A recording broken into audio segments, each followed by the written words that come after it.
Between the two of them, the inside of Coates, Parker gets too heavily involved. And that's Whitehead and Coates.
Welcome, one and all, to the VRRC World Endurance League. It's round 3. We come to you live from, well, virtual, Spa de Francorchamps.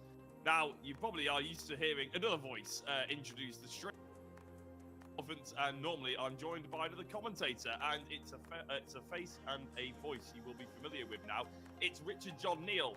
Unfortunately, Richard, about 10 minutes before we went live, is having some technical issues and is unable to hear us. So as he sorts that out in the background, we're going to run you through the preliminaries, the standard stuff that you are used to hearing here at VRRC. But of course, to start off with, this is the World Endurance League. This is a championship which we cut up into sections to sort of have a filler in between our major championships. And in fact, there we go on screen. The calendar is here for you. So we've done round 1 at Qatar. We've done round 2 at Imola. More on that in a couple of minutes' time. And you join us here, round 3, of course, at Spa before. We have another week off, and then we join ourselves at Le Mans. So 2 iconic circuits for endurance racing. Well, they are all iconic circuits for endurance racing, to be fair. But Spa and Le Mans, you say that to any average person who has no interest in motorsport, they're likely to have heard of both those circuits.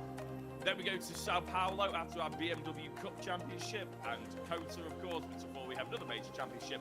We finish the year at Fuji and Bahrain on October the 9th. Those are the cars you can pick. The Lexus hasn't had much love recently. Hoping that someone joins the championship and picks that one up at some point.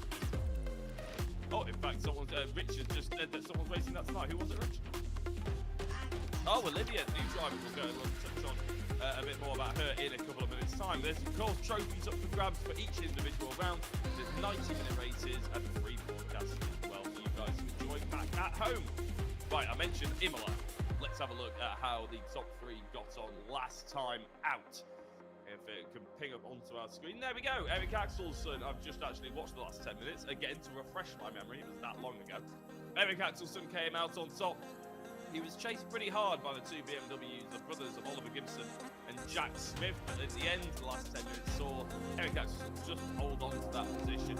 Really, there was a lot of back markers involved. It was quite close, a bit nip and tuck.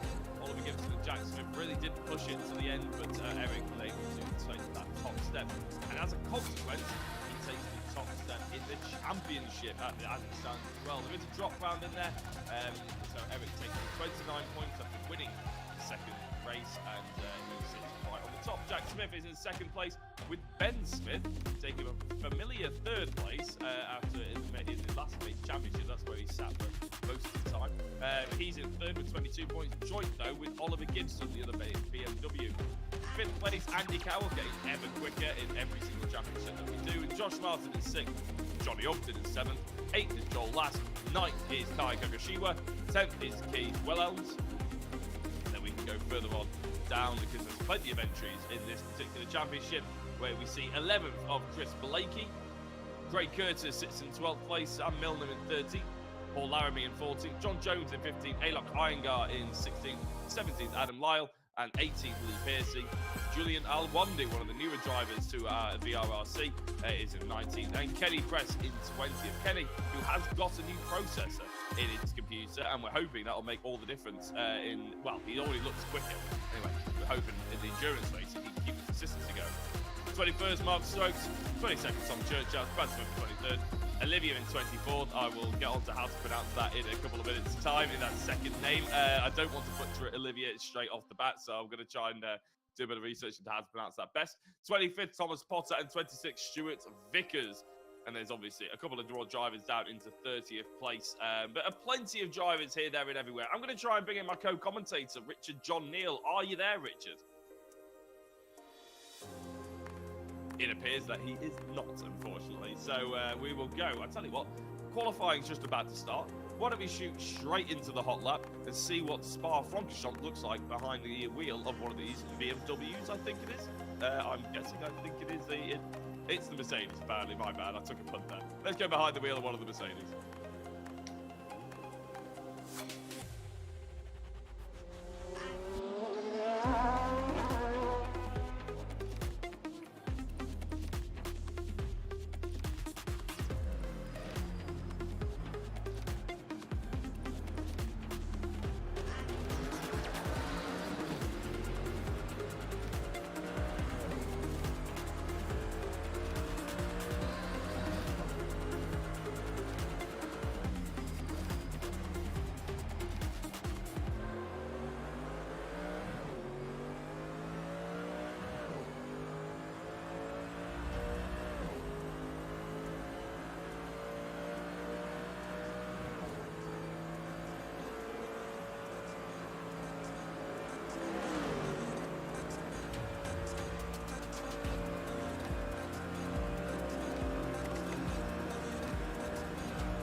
pretty poor lap by Rich Hayden. No, I'm kidding.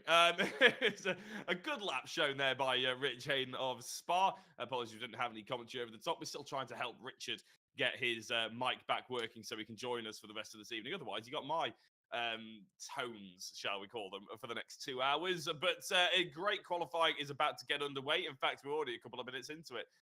You can see the likes of Joel Lask, who's just got out there ahead of the rest of them, about 35 seconds into their first lap. They're not even through the first couple of corners yet. We're just going to try and see if Richard John Neal is joining us just yet. No, not quite yet. So a bit of a shame, that one. But I believe we have plenty of other things to talk about as well, though, to be fair, in between qualifying while that's going on in the background, and plenty of things we can talk about. So if you are just tuning in and wondering what VRRC has to offer, I'm actually going to quickly, if it's okay with Rich, talk about the next major championship before we go into qualifying. And of course, that is the BMW Cup. Now, normally we do this in between qualifying and race one, but why not educate you about what we've got coming up? The BMW Cup will run for 8 rounds, 8 consecutive weeks, starting on May the 1st, and we'll go to the likes of Zolder, Mugello, Assen. We'll be back at Spa for round 4 to complete the first half of the championship. We'll finish all over at Silverstone GB to be the only place we go back to Britain to feature at the finale on June 19th. There's first, second, and third place trophies, plenty of medals, plenty of prizes as well, proper major prizes to be included in that particular championship. Live broadcast, 25-minute races, and plenty of action to stick out. Right, speaking of action, here we are. Josh Martin, we're currently looking at, who's, well, sat in 10th place. That's, I think, only based on the order that they got out the pits in, because nobody has set a flying lap yet. Quite a long lap is Spa. It takes nearly 2 minutes, or well over 2 minutes, actually, I believe, to get a full lap in around this circuit. A perfect sort of environment, really.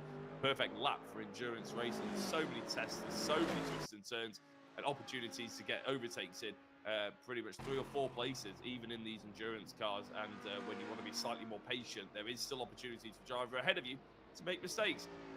Going to bring him in again. Try it one more time. Richard John Neal, are you with us? No, he's not quite yet. In fact, yeah, I've just seen that he's actually muted. So fingers crossed he managed to sort. Apparently, we can hear him. He can't hear us, which is a bit of a shame. Next week, with any luck, we may well have either Richard or Andy McEwen back as well. It's a bit of a while since we've had Andy, and he's unavailable tonight, and we wish him the best. Adam Lyle, who's currently on top of the order as he goes past and completes their first, I wouldn't call it preliminary lap, but it's not a flying lap either. It's sort of a warm-up to try and get into the groove around here at Spa. They'll have been practicing all week. And in fact, actually, I think the server's been open for 2 weeks since our last championship. So it gives them an opportunity to sort of get out there, test the cars again, try and get used to a different sort of form of driving than the minis that we had in the last championship. This is all just a completely different kettle of fish. Big, beefy engines, rear-wheel drive, aerodynamics, all included. 3 things that you don't have in mini racing. As somebody stage exit on the right there, and I think that was actually Adam Lyle who came off on the right as we were currently watching. Joel Lask, who took the championship in that minis. We know that Joel Lask is a very competitive driver. Pretty much anything that he does, whether it be GTs or front-wheel drive touring car-esque escapades. Joel is, well, I don't know whether he's using. Rich, has he received his camera simulation wheel yet? No, not yet, so he won't be using that. To be fair, actually, he told us on the live stream that he probably won't attach it straight to his rig, but he may well use it to compare against his current Fanatec that he's using. Whatever he's using, clearly is working well for him, though, in the VRRC championships, because it's... he's on a Fanatec, yeah. He's currently working well with it. And why, honestly, would you change? Really, if you've got a setup that's working, you're comfortable with it, and just bringing in a new wheel or something like that is just sort of takes you off your game. A lot of people think actually when you go into sim racing. I remember speaking to Lewis about this back when he used to jump on the comms with us every so often, about the sort of difference in sim hardware and the idea that if you just buy a brand new direct drive wheel or spring-loaded or any kind of pedals really that are high-end, hydraulic pedals or anything like that, you automatically become quicker. That is not the case. It can take weeks and weeks and weeks of practice before you get up to scratch. Here is Joel Lasker getting straight up to scratch. He's on pole position by 11 seconds. He didn't set a legal time on his previous lap, so that is his first flying lap. bordering on representative as Eric Axelsson gets pushed down into third by Johnny Ogden, who's in second place now. Craig Curtis up to fourth, and Ben Smith cracking in the top 5. He'll be wanting to stay around there, but I think with 1.6 seconds off Joel Lask, I don't think he'll manage it for the rest of this qualifying, not until he puts in some more flying laps. And it'll be a bit of a risk here as well, because there's only 20 minutes of qualifying. Do you come in and do you get those fresh tyres on? It's such a long in lap, such a long out lap. You waste about 5 minutes just trying to get new tyres on. Then you've got to warm them up as well and get back into the groove. If you're in a bit of traffic, it can really hurt you. You need to be in a bit of slipstream as well. There's so many things to take into account here at Spa that it's really very difficult to try and figure it all out. I'm going to try one more time because I've just seen him. Richard John Neal, have we finally got you back? He's still muted. He's still muted. We'll bring Rich in instead, because I've just been seeing that I bought the wrong Rich in there, sorry. It's all right. I'll try and try my best to be your co-coms while Rich is sorting out his technical problems. Yes, I was going to say, because it will be a bit of a long night, where 2 hours of me just droning on about anything. You could just talk to me, mate. I'll try and broadcast and com at the same time. Well, that's all right. It's easy, Rich. I used to do it. Yeah, I know. What do you think then, Joel Lask? I've just been sort of talking about him and his front-wheel drive escapades. What about the rear-wheel drive? He didn't really feature in the championship too much, but he's here on pole. Well, do you know what? He struggled a bit to start with on the car, but he's just put some work in on the setup, and he's absolutely flying now.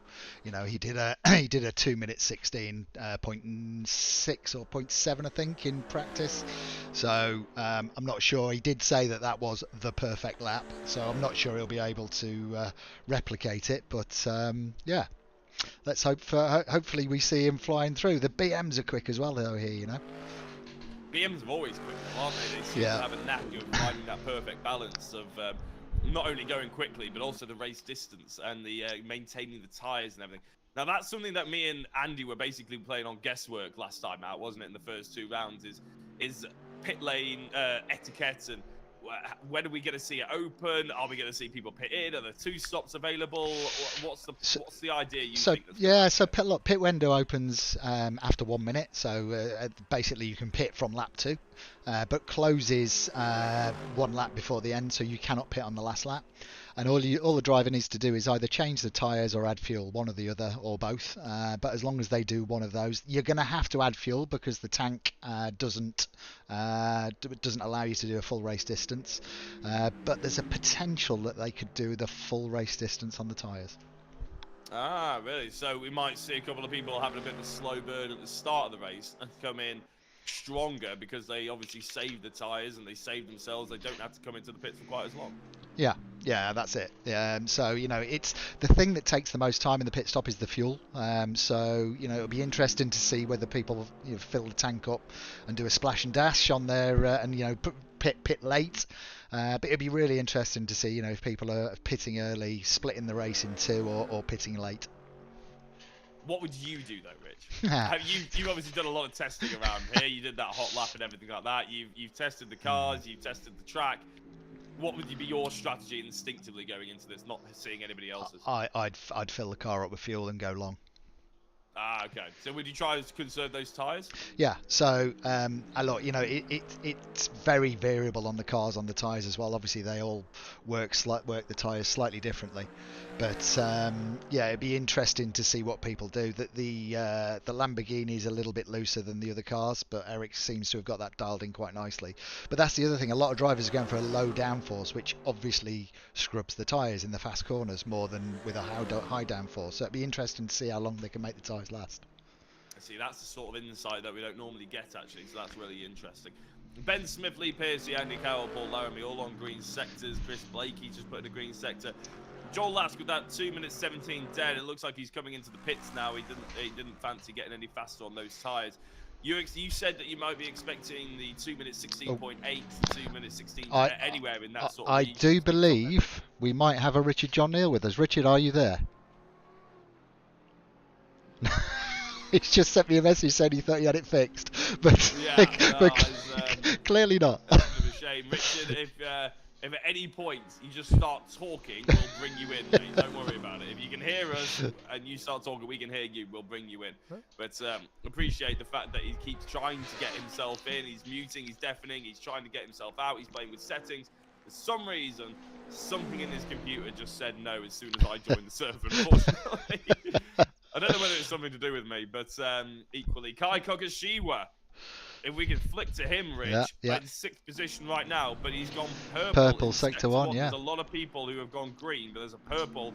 We have to pay attention to it, don't we? Because Kai is already in 6th place in the BMW here. You said that the BMW looks strong. Well, he has every opportunity to try and jump and upset some people here, hasn't he? Because he could crack himself not only inside the top 5, crack himself inside the top 3, possibly on the front row if he kept this together. Yeah, I think the thing about the BM is it's not the best handling car there, but it takes the curbs much better than the other cars.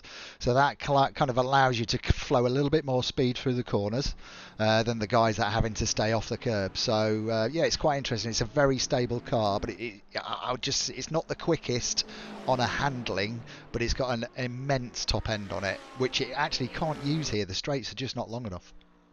And it's as if the sector times were listening to you, Rich, because as soon as we went purple as on all the long straights, the camel straights, and as soon as he got to the twisty stuff, he was just a little bit off. He's a little bit further off his opposition. He's off his best as well. As he goes into the final couple of corners, we can still see him on for a half-decent run here. Kai Kogashiwa, he might crack into the top 5. I don't think he's going to be good enough for pole position. He's going to have to catch up 1.4 seconds to achieve that. He comes across the line. Stays where he is. Looks like he's opening up the next corner. He's not confident in getting across to get inside the top 5, and he doesn't. Even though it was green sector 3 and a purple sector 1, his sector 2 just let him down massively there. Yeah, he's quite far off the pace. He's a good second, almost behind some of the faster guys in that middle sector. Yeah, even on Eric Axelson's poor middle sector that he's just done on an in-lap, he was 0.6 of a second down. So he really needs to be able to tie that together. But as I said, 1.4 seconds. Let's see what he manages to get together. Most other people are in the pits. Sam Milner in 13th position. Oh, wow, as if, yeah, we're on the same wavelength now. We've done this long enough. In 13th place, 2 green sectors to his name. He's probably looking to jump up, maybe inside the top 10. He's got a long way to jump to to trouble anybody else. But as he goes into the chicane now, a little bit wide, didn't quite get the apex. Max Verstappen might say you don't need it. Not many people are Max Verstappen, though.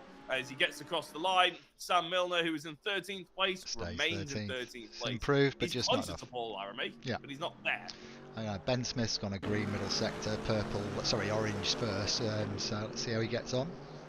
Yeah, Ben Smith then making up, but he's got a 1 minute and 11 first sector. So in comparison to most people's 39 seconds. That is true. His sector 2 and his sector 3 were quicker. I get the impression Ben was on an outlap potentially on that one. Potentially. Bodes well for the next lap, though, right? It does bode well, yeah, absolutely. And quite a lot of people we'd expect to start seeing on those green sectors. They've had their banker lap, really. That's what the first stint to qualify. Interestingly, these two are teammates. So are they offering each other a tow? Do you think that's close enough for a tow? It's just quite not, is it? I don't think.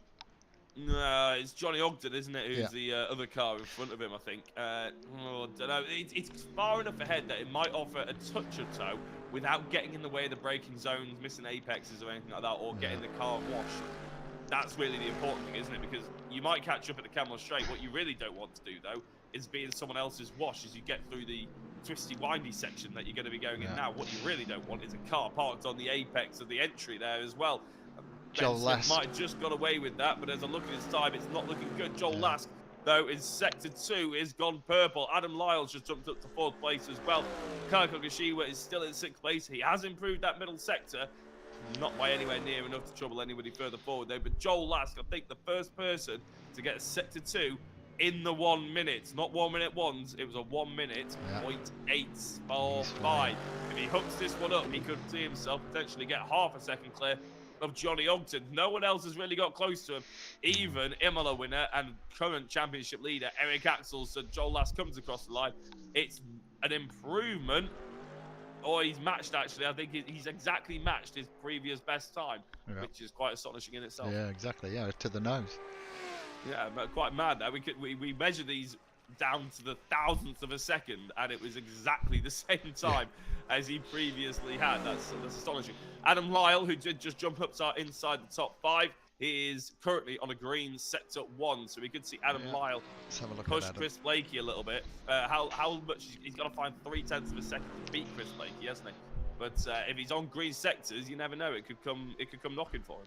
Well, if you look in the bottom left-hand corner of the screen, you've got a predicted there. So his predicted is currently 2 minutes 17.7. So he looks like he will improve, but not take Chris. I love and hate the predicted time, because when I'm going around, all I'm doing is looking at it. But look, he's for us, it's very useful right now, because he's just gained a 10.5 just through some braking zones, carrying some good momentum, coming off the brakes a little bit quicker. He's just lost it there, though, which is a bit of a shame.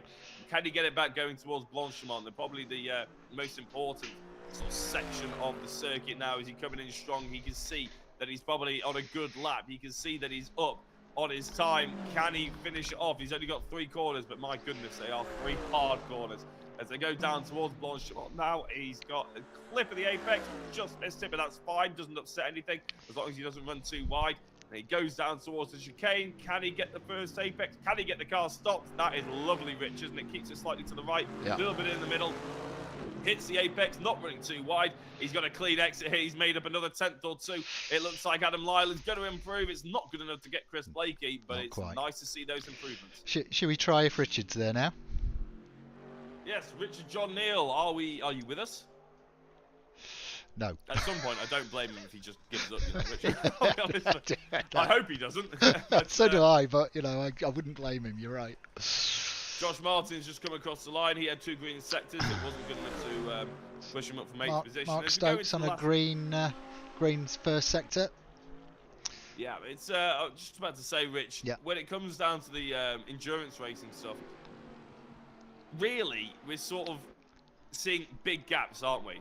If we drove Spa at any other car, if we drove it in a Mini or a touring car or anything like that, as Mark Stokes ruins his green sector, we wouldn't see these sort of major gaps. I mean, the idea that the top 5 separated, or top 6, sorry, separated by over a second, something we don't normally see, is it? What is it about this track or this car or the makeup of the 2 that sort of separates those? There's a couple of things, I think. Number one, I mean, these cars are more difficult to drive, full stop, right? They're full GT3 spec cars.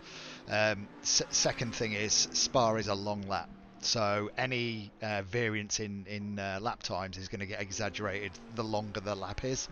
That's why, when you're doing Brands Hatch Indy, you get extremely small gaps between drivers because it's such a short lap. This at a 2 minutes 17 lap exaggerates any difference, but also there's a lot more opportunity for you to get it wrong. And then the third thing is the setup on these cars is fully open. So normally we fix a lot of the setup and just allow a little bit of change, but everything is adjustable on these cars. So if you put the legwork in and get a decent setup, you're going to get a faster car. Yeah, it's sort of, if anything, more important, isn't it, for drivers to get the testing in, whereas we hear a lot of people just say, oh, I just turned up and downloaded the track an hour before we went live and all that sort of thing. Yeah, you don't really get away with that on this one. No, Chris Blakey, purple sector 1, Joel Lask, purple sector 2. The times are starting to come in now. Chris Blakey with the purple sector 1 is very impressive indeed. We'll probably have to focus on Joel Lask first, though, see how he finishes this flyer, and then see where the benchmark is for everybody else. Adam Lyle's gone green sector 1, but the rest of his lap wasn't anything to talk about. Eric Axelson, green sector 2, but no, half a second off Joel Lask's purple sector 2. So there's a big difference. You see the biggest difference, unsurprisingly, through that sector 2. Here is Joel Lask, though. He's going to come across the line, and he sets a time that is in the 16s. He's moved the goalpost once again. 2 minutes 16.862. He's extended that lead. Chris Blakey, green sector 1. Purple sector 1. Green sector 2. What can he hook up for the final time here? I think that says 3 or 4 tenths to the good on his personal best right now. He could jump up inside the top 3. Yeah, Chris Blakey jumps up to second place. 2 minutes 17.25. It wasn't going to be quick enough for pole, even with Joel Lask moving those goalposts a little bit further away from him. But Chris Blakey puts in an absolute flyer right at the end. Adam Lyle keeps improving. Brad Smith on 2 green sectors as well. You could see him jump inside the top 10. He's in 3rd place in the championship. Needs an improvement in this qualifying. Richard John Neal, are you with us? No. Okay. Well, if you can hear us, Rich, I don't think he can hear us, no, I don't think he can, Kenny, no, so no. it's a bit unfortunate. But I'll give you some advice in a second, Richard, if you can hear me in a sec. Brad Smith coming through the final chicane as the checkered flag drops now. This is going to be his final opportunity. He won't get another lap. Brad Smith in 13th place jumps up to 12th. Yeah. Adam. Not the most dramatic of finishes. Andy Carroll on 2 green sectors. He's in 10th position. Yeah. He's got a long way, 6/10 of a second to try and get inside any kind of top 10. Craig Curtis is in 6th place. Adam Lyle on 2 green sectors now as well. Yeah. Here is Andy Carroll in the Lamborghini. What can he do coming across the line? 2 seconds away from pole position. He's not close enough to Josh Martin. As I said, there was 6/10 of a second he had to gain. He found 4 of them, so he's only 2/10 off Josh Martin now, who has crossed the line and won't improve any longer. Adam on a better Adam lap. Lyle, I mentioned already twice. 2 green sectors. Rich, what can he come Oh, up with? he's spun. Squirreled on the exit. That's unfortunate. Who else is on a lap? Oh, he's run out of fuel, I reckon, you know. Oh yeah, it's He's just strange, pulled isn't it? over I thought he spanned the rear wheels up. Yeah. But... Sorry, everybody. I'm just giving Richard John Neal imparting some of my unwanted wisdom to try and give him any chance to join us. So I'm just going to quickly do that, Rich, if it's all right, while you run down. In fact, actually, we're going to go to an advert, eh? We're going to go to the ad break. Yeah, that's the best idea, isn't it? We'll be back with you in about a minute's time with probably a Joel Lask to talk to.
You're live. And I believe we do have Joel Lask in the interview room. Joel, on pole position, it's a bit of a turn up here. That mini sort of momentum has turned into GT momentum. I don't really know how that's applicable, but it is, so well done. Yeah, appreciate it. That was a little bit tense, to be fair. I was, just trying to get some laps down. Nearly set on PB in that last lap that I did, but not happy with that. Some good pace. Even if he didn't set the PB, you would have still been on for pole position because Chris Blakey, who put in a very good lap towards the end, 2 minutes 17.2. So he was still 2/10 off your second best lap, or third best lap actually, because you did something we don't see very often here at VRRC. You matched your time, your best time, again, within 1,000th of a second, which is it's quite astonishing. You feel like consistency could be your biggest strength here? With a bit of luck, we know that the Merc's not got the greatest tyre life compared to the Lambo and the BM, nor has it got the best top speed. So I don't know whether it's a curse or it's a good thing that I'm starting on pole. Just especially with the long run down after a Rouge, sort of be a sitting duck. But I suppose we'll see how it goes. What was it like flip-flopping between the GTs to the Minis and now back to the GTs? Is that something that you've done plenty of times before, so it doesn't bother you, or is that a little bit of a surprise coming in? A bit of a surprise, to be honest, because the first 2 rounds of this World League not done the greatest. Just didn't get the right feel for the car, but the guys at Phoenix and Ad set me up with an absolutely wicked setup. We made a few tweaks to it and got it in the right place. So I think if it wasn't for that, then we wouldn't have the pace that we got, to be honest. Well, you certainly have that. We were sort of mentioning at the beginning of that qualifying, obviously the fact that you won that mini championship, you got that camera simulation wheel, which I don't think you've received yet. Are you going to bolt it on? I don't know. I I think like before, I might stick with what I know. They're a great wall. I'll give it a go. I'll see what it's like. But yeah, I'm so used to my existing hardware that I might just hang fire with that. But we'll see. You never know. Is that something that even if, because there are a lot of sim racers out there that probably believe if you just get the next best thing, it's going to give you another couple of tenths. So it's not the case, is it, at all? No, I'm not running the best equipment. I'm not gonna lie. No, there's much more that you can spend on sim racing equipment, but I think, to be honest, it's just what suits you better, and you know what you get the better feel for. So yeah, I'm quite happy with what I got. Yeah, don't say that too loudly, because the industry's based on it, isn't it? And the golf industry. It's always, I'll get that extra 5 yards if I get the new 7-iron for some reason. But Joel, it's really a strong start here, isn't it, to what could be a very strong evening for yourself. Is Spa and Le Mans somewhere you feel like you have a bit of a knack for as well, or are you fearing Le Mans a little bit? What's the sort of feeling going into this one? Here, yes, but obviously it's a long race. So it's an hour and a half. Do you know what I mean? That's a long time. Lots of accidents can happen. You know, mistakes can be made. But yeah, I mean, Le Mans, I've not always been the greatest at. I sort of struggle around that track, so I'll take a bit of practice. But hey, you never know. If we can nail down the setup and get it in the right place, then yeah, we should be set. Fantastic. Well, Joel, I'll let you jump away. I'll let you get focused and ready to go because, as you said, it's a long race, so you're probably best off going nipping the toilet or something like that, betting you, because you don't want to be caught short 45 minutes in. That'd be the worst feeling ever. Joel, congratulations, and we'll potentially be speaking to you later on. Yeah, appreciate it, Jack. Nice one. Shall we see if Richard can hear us? Richard, well done, Joel. Yeah. Oh, Richard, can you hear us? Me? Yes. Can you hear me? He's here. Finally, wow. 3 reboots. I do apologise, everybody. Oh, fantastic. I don't know what was what, but apologies for, got all the running order written out, the hot lap, and oh well. Hey, you're here. That's the main thing. that means I can mute myself now and not sound awful in commentary. Do you know what? Before I do that, shall I talk about the BMW Cup? Yeah. Why not? So yeah, so we've got two rounds of World Endurance League. Obviously Spa tonight, we miss Wednesday night next week, there's nothing on, and then we go to Le Mans, which I'm really looking forward to. And then on 1st of May is our next Wednesday night championship, which is BMW M135 Cup. Really looking forward to this. We put a lot of work into this car, and we've got quite I don't know if people realise this, but we have a lot of real-life BMW racers that race with us as well. So we've worked with those guys as well to make this car feel fantastic. So really looking forward to it. 8 rounds every Wednesday night. So and with the track choice is a little bit different this time. We've tried to go for nice flowing tracks to complement the car, but everybody seems to be enjoying it so far. So really looking forward to it. And not only are we running that championship, which is almost full. There are a few spaces left on the grid. We've managed to get a really good prize fund together as well. So for the first time, our first prize is triple monitors. So for anybody out there that wants to convert from a single screen to triples, where we're offering 3 AOC Aegon by AOC 27-inch monitors for them to be able to convert to a triple screen. So we've not done that prize before, so quite looking forward to see who wins that. Phoenix Sim Racing have been very kind and offered us another DDU, digital dash unit, to go on the sim. Mecca have given us another sequential shifter for 3rd place, and then there's a VRRC t-shirt and cap for 4th and 5th. So a good prize fund there, so really looking forward to it. Jack, do you want to talk through the next 2 or 3 things for me while I concentrate? I concentrate on my broadcast.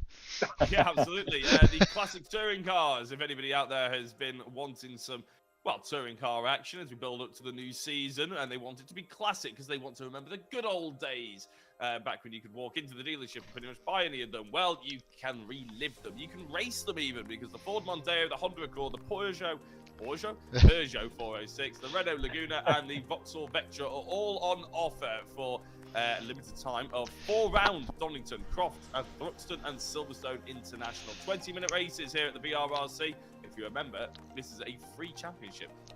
So there is an entry fee if you are not a member, but trust me, the membership fee is worth it. Yeah. Non-members is £10. The qualifying is 7:30, race 1 7:50, 8:15 for race 2. It runs very similar to our major championships, the BMW Cup, for instance, the Mini Cup that we've just been doing. But of course, it's only operates on today's April the 7th, which I believe actually was this 3 last days week. ago, I was just so- about to say, yeah, we had round 1 last week, and everybody that took part said that it was great fun. And another thing, actually, just to mention on this, which you wouldn't know, Jack, is that these cars are from VRC, Virtual Race Cars. They're a fantastic pack of cars, but obviously you have to buy them. We're quite fortunate. We've got a commercial license on these, so we're able to give our members that enter this championship the pack free of charge, which is I think about £17 normally. So not only do our members get free entry, they also get a free pack of cars to go with it as well. Well, there we go. Yes, I wouldn't have a clue on that. So yeah, there we go, ladies and gentlemen. Proper bang for your buck. Right, and the last thing I believe we have to speak about is no, it's not the last thing actually. The Mirror League. We're talking about that again. Rich, the 4th of April has come and gone. We've had Suzuka, but May the 2nd is Miami. That's the next one up, isn't it? For round 3. This is the league where basically we choose select parts of the calendar for the Formula 1 League series, championship, whatever you want to call it, and we basically mirror it with the Formula 3 cars, so you can jump on Sunday nights, Rich? Yes, no, it's on Thursday night, so it's basically the Thursday before the Grand Prix. So the Miami Grand Prix is obviously the weekend just after the 2nd, and the same for all the other rounds. So literally the Thursday before each one of those rounds that we've chosen, that's when it is. Yeah, fantastic. And as you can see, all the different rounds there on the screen. We're not doing every single F1 race because we're not mental. So Exactly, if you want to jump on, then again, VRRC members are free. Non-members, again, £10 a round, and there's trophies up for grabs. So why wouldn't you? And finally, the time attacks. And we're currently on round 2. 1st of April is when this one started. We're doing the Formula 3s around Melbourne before we head over to the Formula 2s around the Red Bull Ring, and the Formula 1 around the circuit to Catalonia. If you wanted to do the F4, unlucky, it's already gone. So if you want to jump into the F3s, then by all means, now is your opportunity. Jump onto the server at any time over the 2 weeks to put in your lap, and you can put in as many laps as you want. Again, free entry to VRRC members, and there are prizes for each time attack and the overall league. For instance, the open wheel league that we've got going on at the moment. Right, that is all that we have to run through, I believe. Now, Richard, you are here with us finally for race 1. Finally. It's. I know you were very stressed there. I wouldn't blame you if you didn't catch much of qualifying, but Joel Lask on pole position is something that, well, him right at the front is something we're quite used to seeing by now. Yeah, absolutely right. That's pretty much the only thing I caught, and part of his interview as I was trying to sort the kit out here. So apologies, and great job, mate. Well done for the bits that I heard, and we're obviously looking forward to 93 minutes of sim action here around Spa. It's been good to reacquaint myself with Spa actually over the last day or so, because I was expecting to do the hot lap, but then didn't, obviously. But what a place this is! Absolutely fantastic, and it's I'll tell you what, it's going to be some sweaty bodies at the end of it. Yeah, absolutely. It'll be quite hard work, won't it? With lots of sort of sweeping corners, tactics to have to figure out, and if anything, that the mental game is probably harder than the physical game here, isn't it? Because not only are you trying to figure out what to do with the fuel, like Rich was saying at the beginning, it's very difficult to figure out what to do with the tyre situation, Richard, as well, because Rich was saying that you could. This is getting very confusing with both of you called Rich, but it's you can go for as long as you possibly can. The tyres will go all the way to the end, but that means you have to be really careful right from the off and can't get sucked into any kind of battles. Yeah, for sure. It's going to be a good thing and a new thing for me to get involved with as well. So it's going to be fascinating to see how this all plays out with our huge grid that we've got and a newcomer. I don't know what you've mentioned in terms of qualifying about our newcomer on the grid. Obviously, you had the graphic with the championship positions. I think with Le Mans, which I'll hopefully be with you again. Technical problems with standing should be with you in a couple of weeks for Le Mans, our next one. But yeah, very much looking forward to this tactical race as we get ready for our start. And by the way, as you've been going, if you need to take a break or anything, Jack, just let us know and we'll cover that off. It's quite a long time, isn't it? And I have to say, after speaking quite a lot more than I thought I would, I've been drinking a lot more. But yeah, it should be quite good. What I'm hoping is that I said it to Joel Lask at the end of his interview there, that the drivers don't get caught short, because it is a bit of a tactics game, isn't it? Around this sort of circuit and in endurance racing. But as Andy McEwen always complains about, 90 minutes isn't quite that endurance, is it? Really, it's not that long. He always complains that everybody says about how long the 45-minute races we used to have were, but realistically, yeah, double distance races is what we ended up calling them, because we couldn't accept that it was an endurance race. But well, Andy refused to call it an endurance race at 45 minutes. But anyway, we'll talk about that a little bit later on, because of course, Joel Lask on pole position, Chris Blakey in second place, Johnny Ogden and Eric Axelson, championship leader, line up on the front two rows, Richard, and I have to say, we're only about 10 seconds away from getting going. Yeah, very much looking forward to this. If you've never been to Spa, it is very well worth going. Just tell your girlfriend it's a Spa weekend, but don't tell her it's tight. That's the thing to do. Here we go then. 10 seconds. Lighting sequence is about to get underway. And is Joel Lask going to convert this into a race lead at La Source? All the lights are on. Out we go, and we are racing for 93 minutes here, and it is Lask that leads away from Blake in second position, coming down into the right-hander at La Source. The track falls away here very slightly, and this is where you just worry. If this was minis, they'd be all over the place, wouldn't they? But no, this is endurance racing, and they've got their endurance racing heads on and make it through, make an absolutely superb start as they head up towards Eau Rouge and Redidon for the first time. Good start. Blake in second, not for Blake. Oh, and I said it. That always happens. When I say it was going to go pear-shaped at turn one, it tends to happen immediately afterwards. I think as it did at Anglesey with the minis. That's unfortunate. Yeah, that's through rally on. It looks like not only did we see Chris Blakey, but the major news actually is more that Eric Axelson, championship leader, went stage exit right and straight into the barriers as well. So we'll have to see whether their cars are a little bit damaged or not. We also saw Adam Lyle going wide, now getting bogged down in this sort of battle for, well, he's still in third place, but he's got Craig Curtis there as well and looking very interested. It's given Joel Lask just acres of room to go on and lead this race, which is a bit of a shame from the neutrals' point of view. If you're a Joel Lask fan, obviously it's definitely not a shame, but if you're a neutral and you were hoping for a battle, it's a bit like seeing Max Verstappen just drive off, isn't it? But the fight for second place will be interesting, though. Fight for first place may well be interesting as well, depending on if Joel Lask can hold on to the tyres. Richard, if you're Eric Axelson now, do you just go for tyre preservation and just try and go for as long as possible and try and get rid of, well, make up maybe 20 seconds of not having to go into the pits? Yeah, very much so. I mean, does the damage get sort of replicated on the car in this scenario, or does it? It does. So, you know, you might have to spend some time in the pit or something and get to a virtual repair. He's down in 17th place, as you can see on the timing tower, but yeah, I think it's going to be a case of nursing it home. I mean, his drop score is an 18, isn't it, from the first two rounds, which was the first race at Qatar. But he's actually, you know, if you look at it, scored very strongly in both the races so far with that win last time out at Imola. And yeah, at some point in the 8 races, you're going to get a duff score. And this could be it, but there could be problems for everyone else, and he might have the tactics to be able to, you know, get back up into the order. At the moment, he's just showing us 6 seconds down as Joel Lask continues out front from Johnny Ogden. We get a little changeover on the timing tower. It's all sorting itself out now. Ogden's in second position, Lyle in third, and then Craig Curtis in fourth position. And I was trying to think what the last real race I commentated on at Spa. I have actually been to Spa, but the last race I commentated on here was a post-production, I think, Lotus Cup Europe race, which was pretty interesting. And it's just as the Hungarian drivers in Lotus Cup Europe were coming into their own, and they've dominated that for the last couple of seasons. The other thing that's particularly strange for me is this is the first time I've seen Josh Martin in anything other than a Mini. So this is new territory for me, seeing Josh in a sports car. But great to see, and working hard. Yeah. Yeah, I was about to say what's not unusual is seeing Josh Martin in the gravel trap, and he was about to fly into it, but he managed to just about avoid it, didn't he? After snatching at the wheel 3 or 4 times on the exit and losing out a little bit to Craig Curtis.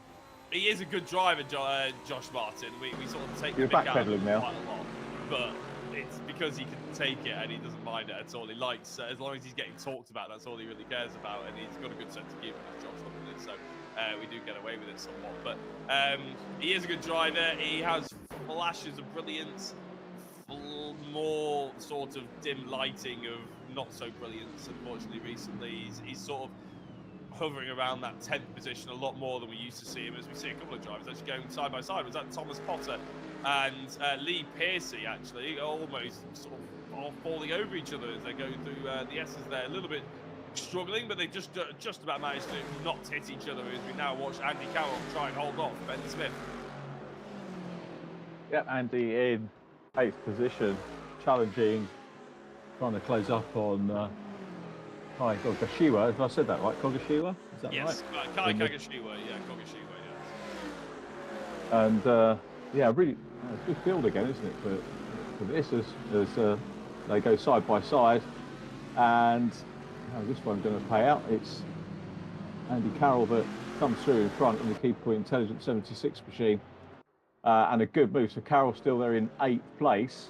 Now, different Smiths in this to what we had in the minis, I think. Is that right? We've got Ben and Jack not here this weekend or today. Ben Smith is there. Right. Okay. So that's not Brad Smith. I thought Brad was in this as well. Right.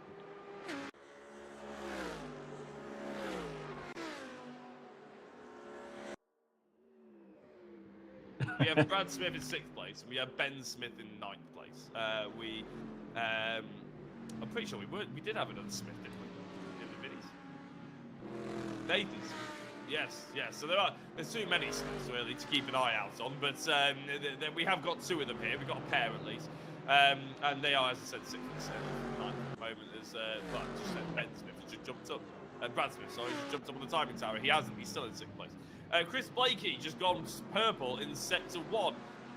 He's absolutely fine. He's actually caught up to the back of Olivia. Now I'm going to try and say this as best I can, Olivia. Krzyzanowski. Krzyzanowska even. Scat, yeah, Krzyzanowska. So Olivia is probably what we're going to call her for the majority, just so we don't butcher the name out of instinct. But Krzyzanowska is currently in 14th place, and Chris Blakey chasing her down. I believe Olivia is actually in the Lexus, didn't you say, Rich, earlier on? So we finally have someone who's driving in the Lexus, which we love to see. Bit of a shame it's not gifting her with pace, but it is there. There it is. And just getting used to it at the moment, Olivia. I'm not sure how many practice laps she's done or anything like that. She hasn't driven in any other championship with us, I don't believe. So this is her first time, and it's lovely to see her out there. Hopefully she catches the bug for it, Richard, and we see her in the BMW Cup.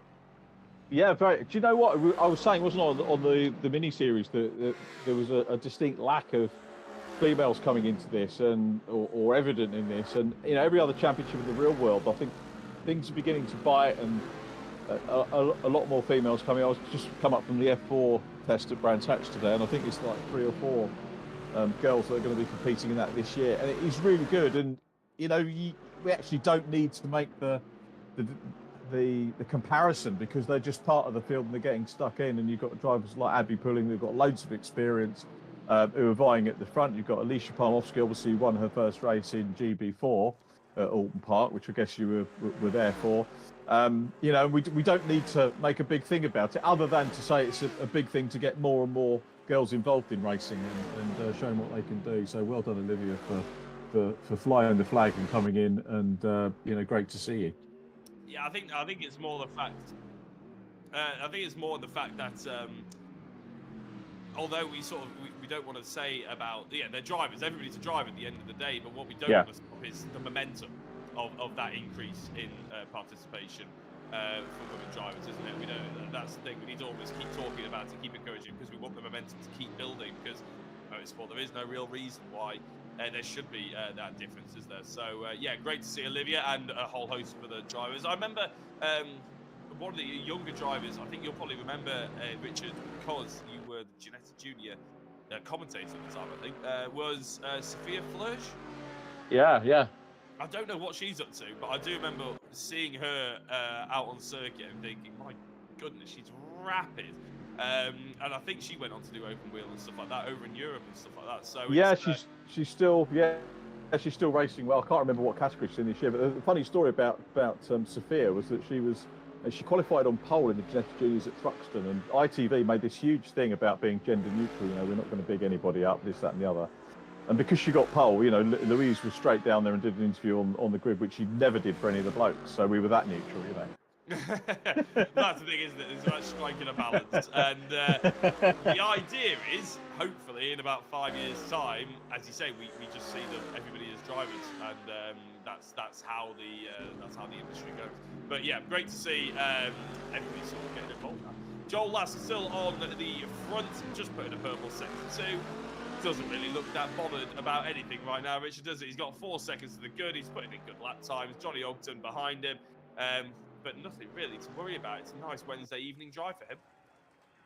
That's a lovely way of putting it, isn't it, Spa? It's probably exactly right, isn't it? Yeah, it's nice and easy. Now he's coming up into this 40-metre rise. It's you do actually get the feel of that, don't you, on the graphics? You can actually see that. A fair bit of cracking stuff along the Camel Straight and then down to Les Combes. And yeah, it'd be interesting to. I mean, obviously, I've not done one of these before and not chatted to the drivers about what they feel at the end of it. But you know, 90 minutes is a fair old workout for these cars. And Joel, 4 seconds to the good after 4 laps over Johnny Ogden and Adam Lyle. This is really, really good stuff, and he's settling into a rhythm very, very well indeed. With virtually 10 minutes done already, and this is looking pretty good for him. I've got to say, I was looking at the other results. I mean, you got 12 points and 14 points in the 2 races so far. So has he found something, or is this track agree with him, or what do we think is? Well, I spoke to him in the interview, of course, and I did ask that exact question. Around that question, and he sort of answered it for me. It was the fact that he sort of, after the first 2 rounds, he didn't really have anything, and apparently it's the Phoenix Sim Racing lot that really helped him dial in a setup. He likes Spa anyway, he said, but with that setup and the fact he likes this circuit, it is coming together. Le Mans, he said he didn't really like as much. He's not fearing it, but it's certainly not something that he's looking forward to. Shall I come in? Shall I come in on this as well? Sorry, I'm live too. I mean, look, Joel was struggling on Spa to start with, and we did some work on. I did some work on a setup on the Merc because I've been driving the Merc in practice, and he took that setup and he's just built on it basically, and he's really put the laps in. He's done quite a lot of practice laps, and he's been tuning that setup for a while. One thing, Richard, you probably don't know is the setup on these cars is fully open, so everything's adjustable from every single suspension setting, drivetrain, diff settings, everything is open, camber, tow. So one of the big things we were talking about while you were trying to sort your sound out is that normally we fix a lot of the setup, and drivers can only change a couple of things, trying to keep it as low rent as possible. But because this is a GT3 race, we left all the setup open. So if you put the time in, and if you kind of know what you're doing with the setup, you can really start to pull for some performance out of the car. Absolutely fantastic. And this is the other thing I really love about any sim competitions is the fact that it is so aspirational. You can. I love the fact that we've got mini championships, touring car championships, but you can race F1, you can race in top level GT simulations as well, and it's just great for everybody. A, to watch, and B, to be able to take part in and and get involved in that sort of thing. So it's. I guess it works very well in parallel with like an engineering career, isn't it, as well, sorting all this sort of stuff out. Oh, absolutely. Well, yeah. Oh, sorry, Rich. No, go ahead, mate. I was going to say, I've worked with, I did the social media for SimTrack up in Ginetta previously, a long time ago, and I remember they wanted to obviously set up the cars as accurately as humanly possible to the Ginettas that were in the factory, and the fact that you can literally just walk out the door at SimTrack, walk around the corner and just measure a Ginetta, whatever you want to do. It's obviously, who's that? That's Brad. Ben Smith. Brad Smith. Brad Smith, who was 3rd in the championship, and he's going to have go some way to try and catch himself up now to score any points for closer to 2nd. Kaiga Gashiwa just gone purple in sectors of 1. That's something we saw quite a lot in qualifying, but his sector 2 always let him down. Let's see what he can put together. Yeah, there we go. Sector 2 is 2 seconds, maybe more off the likes of Joel Lass. So although he's very quick in sector 1, can't seem to get it together in sector 2. To finish my point, Richard, they always hired an engineering student in. I think while I was there, they got 2 different people in to try and then obviously just go next door, and they literally just did thousands of tests on the Ginetta itself to then model into the simulator. Yeah. And then obviously the car was as accurate as humanly possible, so you could then do all the little engineering changes that race engineers want to do on a weekend, and that's hugely valuable, not only to the teams and everything, but to the driver, because as you'll know, the junior drivers, one of the hardest things to teach a junior driver is not lines, it's not how to overtake someone, it's how to feed back to the engineer and how to translate that into what you do on the car, isn't it? It's an impressive skill, and simulators can help with that.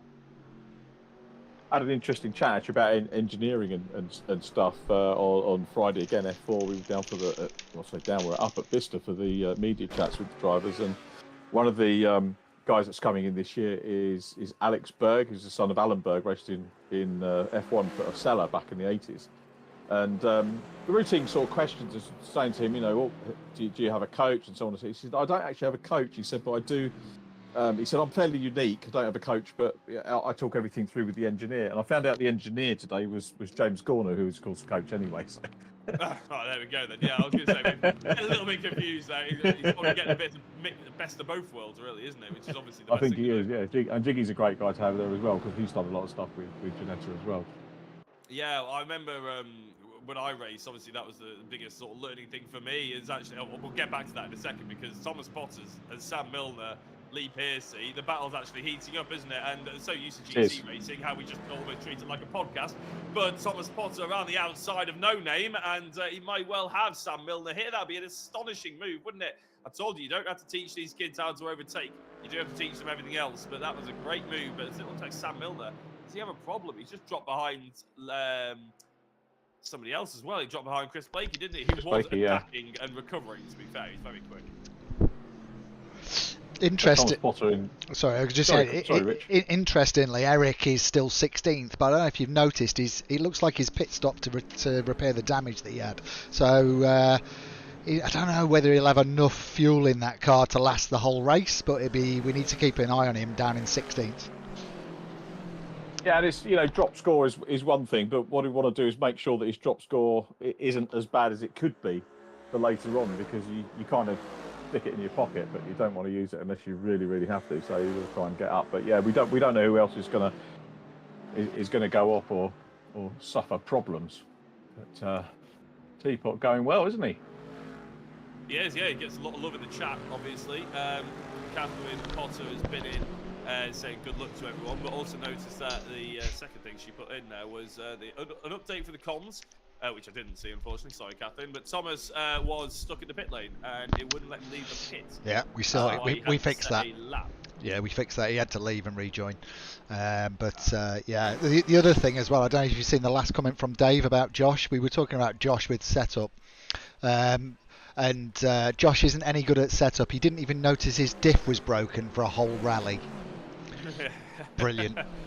Yeah, I was also going to mention the fact that it's nice to see Dave back in the chat, because if we'd lost Richard and it was just going to be me and Rich periodically when he wasn't focusing on the broadcast, it would have been nice to chat to Dave. I would have been a fan of just bringing him into the Discord and doing co-conversations. But and now I've said that, that's all he's going to be banging on about in the chat now. But, probably. It is nice to see Dave back, and nice to see Josh, to be honest, and back a little bit as well. However much Dave likes to take the mick out of him in the chat. He is going quite well out there, and he could get even better, because we see Craig Curtis absolutely slam it into the wall after running too far off through Pouon, and that's very, very disappointing, isn't it? We've seen a couple of drivers do that. Craig Curtis looks fairly stuck, unfortunately. I don't know if there's much of a reverse in that one, but yeah, that's very stuck. No amount of reversing is going to get you out of that one. No, that's it. That's a safety car. Yeah. Oh dear. Yeah, Joel doesn't want a safety car, does he? Talk of the devil, there he is. No, well, we don't have seconds. safety cars, unfortunately, anymore. Of course. Rich does the broadcast. We did used to have them, though. Yeah. But it was only ever brought out on lap 1 or something like that. If we had a big pile-up and we wanted everybody to come back together, we didn't necessarily throw it any other time, did we, Rich? No, indeed. Interesting, though, looking at Joel, he's not really extending that lead. He's kind of sitting around the 5-6 second mark. I expected, you know, he shot away at the beginning of the race, but he's maybe just settling into a pace. Eric Axelson still hasn't passed Craig Curtis yet, so he will do, hopefully, and that'll claw him up another position and get him into the points as we watch the race leader. So let's have a look at Joel's best lap 2:17. So yeah, he's the quickest guy out there. Yeah. Now I heard you saying about the pit window as we see Eric there in the. So I'm going to ask, what's the connection between Eric and the Martin team in terms of liveries? You just nicked the livery? No, it's Josh and Eric race together online, and so they are very similar, quite slightly different but very similar liveries. Cool. Oh, bit of sideways there. Yeah. Okay. The VRRC Drifting Championship, I think he's hoping to try and get into. That's good. And now does pass where Craig Curtis is and up into 15th position. So another point gained as we look at Brad Smith. This one's Ben. Ben Smith, beg your pardon, is number 12. Yeah, two B Smiths. Yeah. I was looking for a 69 earlier on because Brad was obviously 69, wasn't he, in the mini championship? Yeah. And there it is. I should have just read the windscreen as it says Ben on the front, which would have been a sensible thing to do in that 5th place. Not actually that far away from Josh Martin here. No, Josh is only 7/10, 8/10 roughly up the road, isn't he? And with that sort of screams slipstream territory now, isn't it, for the Mercedes? So we could see Josh obviously swap it. He was in 5th place, Josh, for a long time. Arguably one of the biggest reasons he's no longer and he's moved up to 4th is because of Craig Curtis obviously bidding it, which is a bit of a shame, and then DNFing, disconnecting, and probably saying some strong words away from his sim, I imagine, because it obviously is not ideal when you set yourself up to practice for so long. And unlike a normal Wednesday night, when you have 2 races, you have an opportunity to maybe rectify it. You only have the 1 race, it's an endurance race, you screw it up within the first 20 minutes, and you feel like it's all been a waste, which is why I never take part in any 12-hour or 24-hour endurance races, because it's just so painful. But anyway, less of that. Brad Smith, yeah, you're right. Ben Smith, you're right, is catching up with Josh Martin here, and he could be on with an opportunity to try and get that slipstream, although the Lamborghini just has pulled out a little bit of a gap. Here's Andy Carroll and Brad Smith. Yeah, I was wondering whether when you start getting into battling time, it's when you maybe start to think about using your pit stop to get out of a battle and just think, okay, because if you are fighting over track space, then there is that old cliche that it slows you up, and obviously rather than slow yourself up, the best thing to do might be, if it doesn't upset the schedule that you've got in line, is come in and have your pit stop. But I just noticed, look at Brad's windscreen. He's got a lot of damage on the windscreen. Yeah, if you have a look at Brad's windscreen, he's got a lot of... Look at it, it's cracked. So yeah. Yeah, so he's going to be looking through that, so that's going to affect him quite a lot.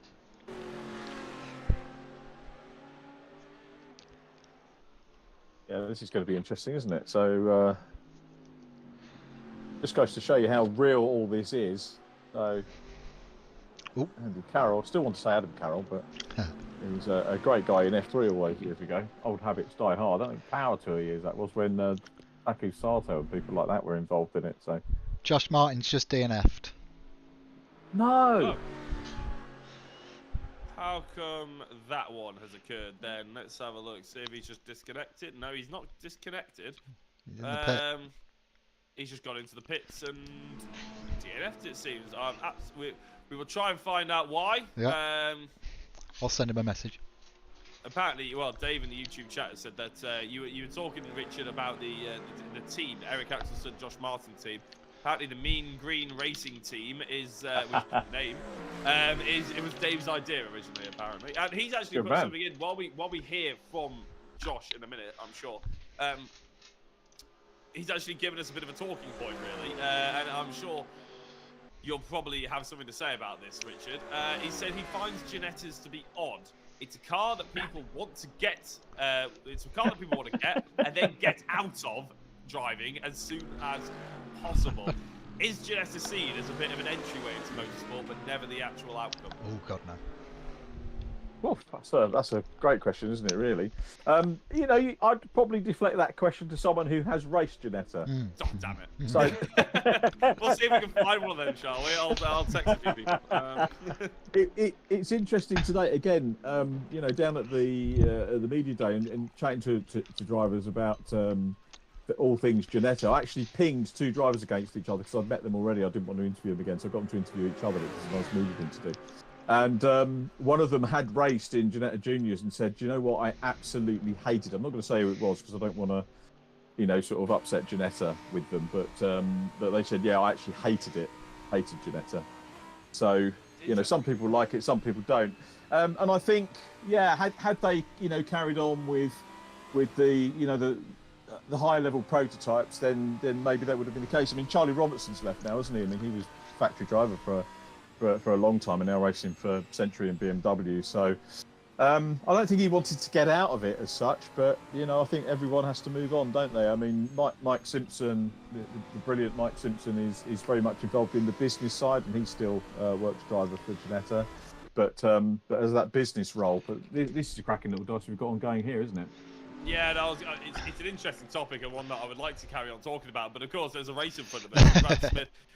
Ben Smith and Andy. No, it's Brad. Smith, It's Brad. The B Smiths now next to each other in the timing tower, which really helps. It's Brad Smith and Andy Carroll are actually giving us something to talk about here and now, aren't they? So we'll get back to Ginetta in a little bit. None of the cars actually that feature on the track right now. Andy Carroll right on the back bumper in the diffuser almost of Brad, and when are you expecting him to make this move, Richard? I would say Blanchemont's a little bit brave, isn't it? But as you can see, the closing speed of Andy Carroll now, he might not have much of a choice. He may not indeed. What's he going to do? So it goes off to the outside run, and that is pinched. And really, of course, with the longer races, you've just got to be patient. And this is for 6th position, so you know, just a couple of points.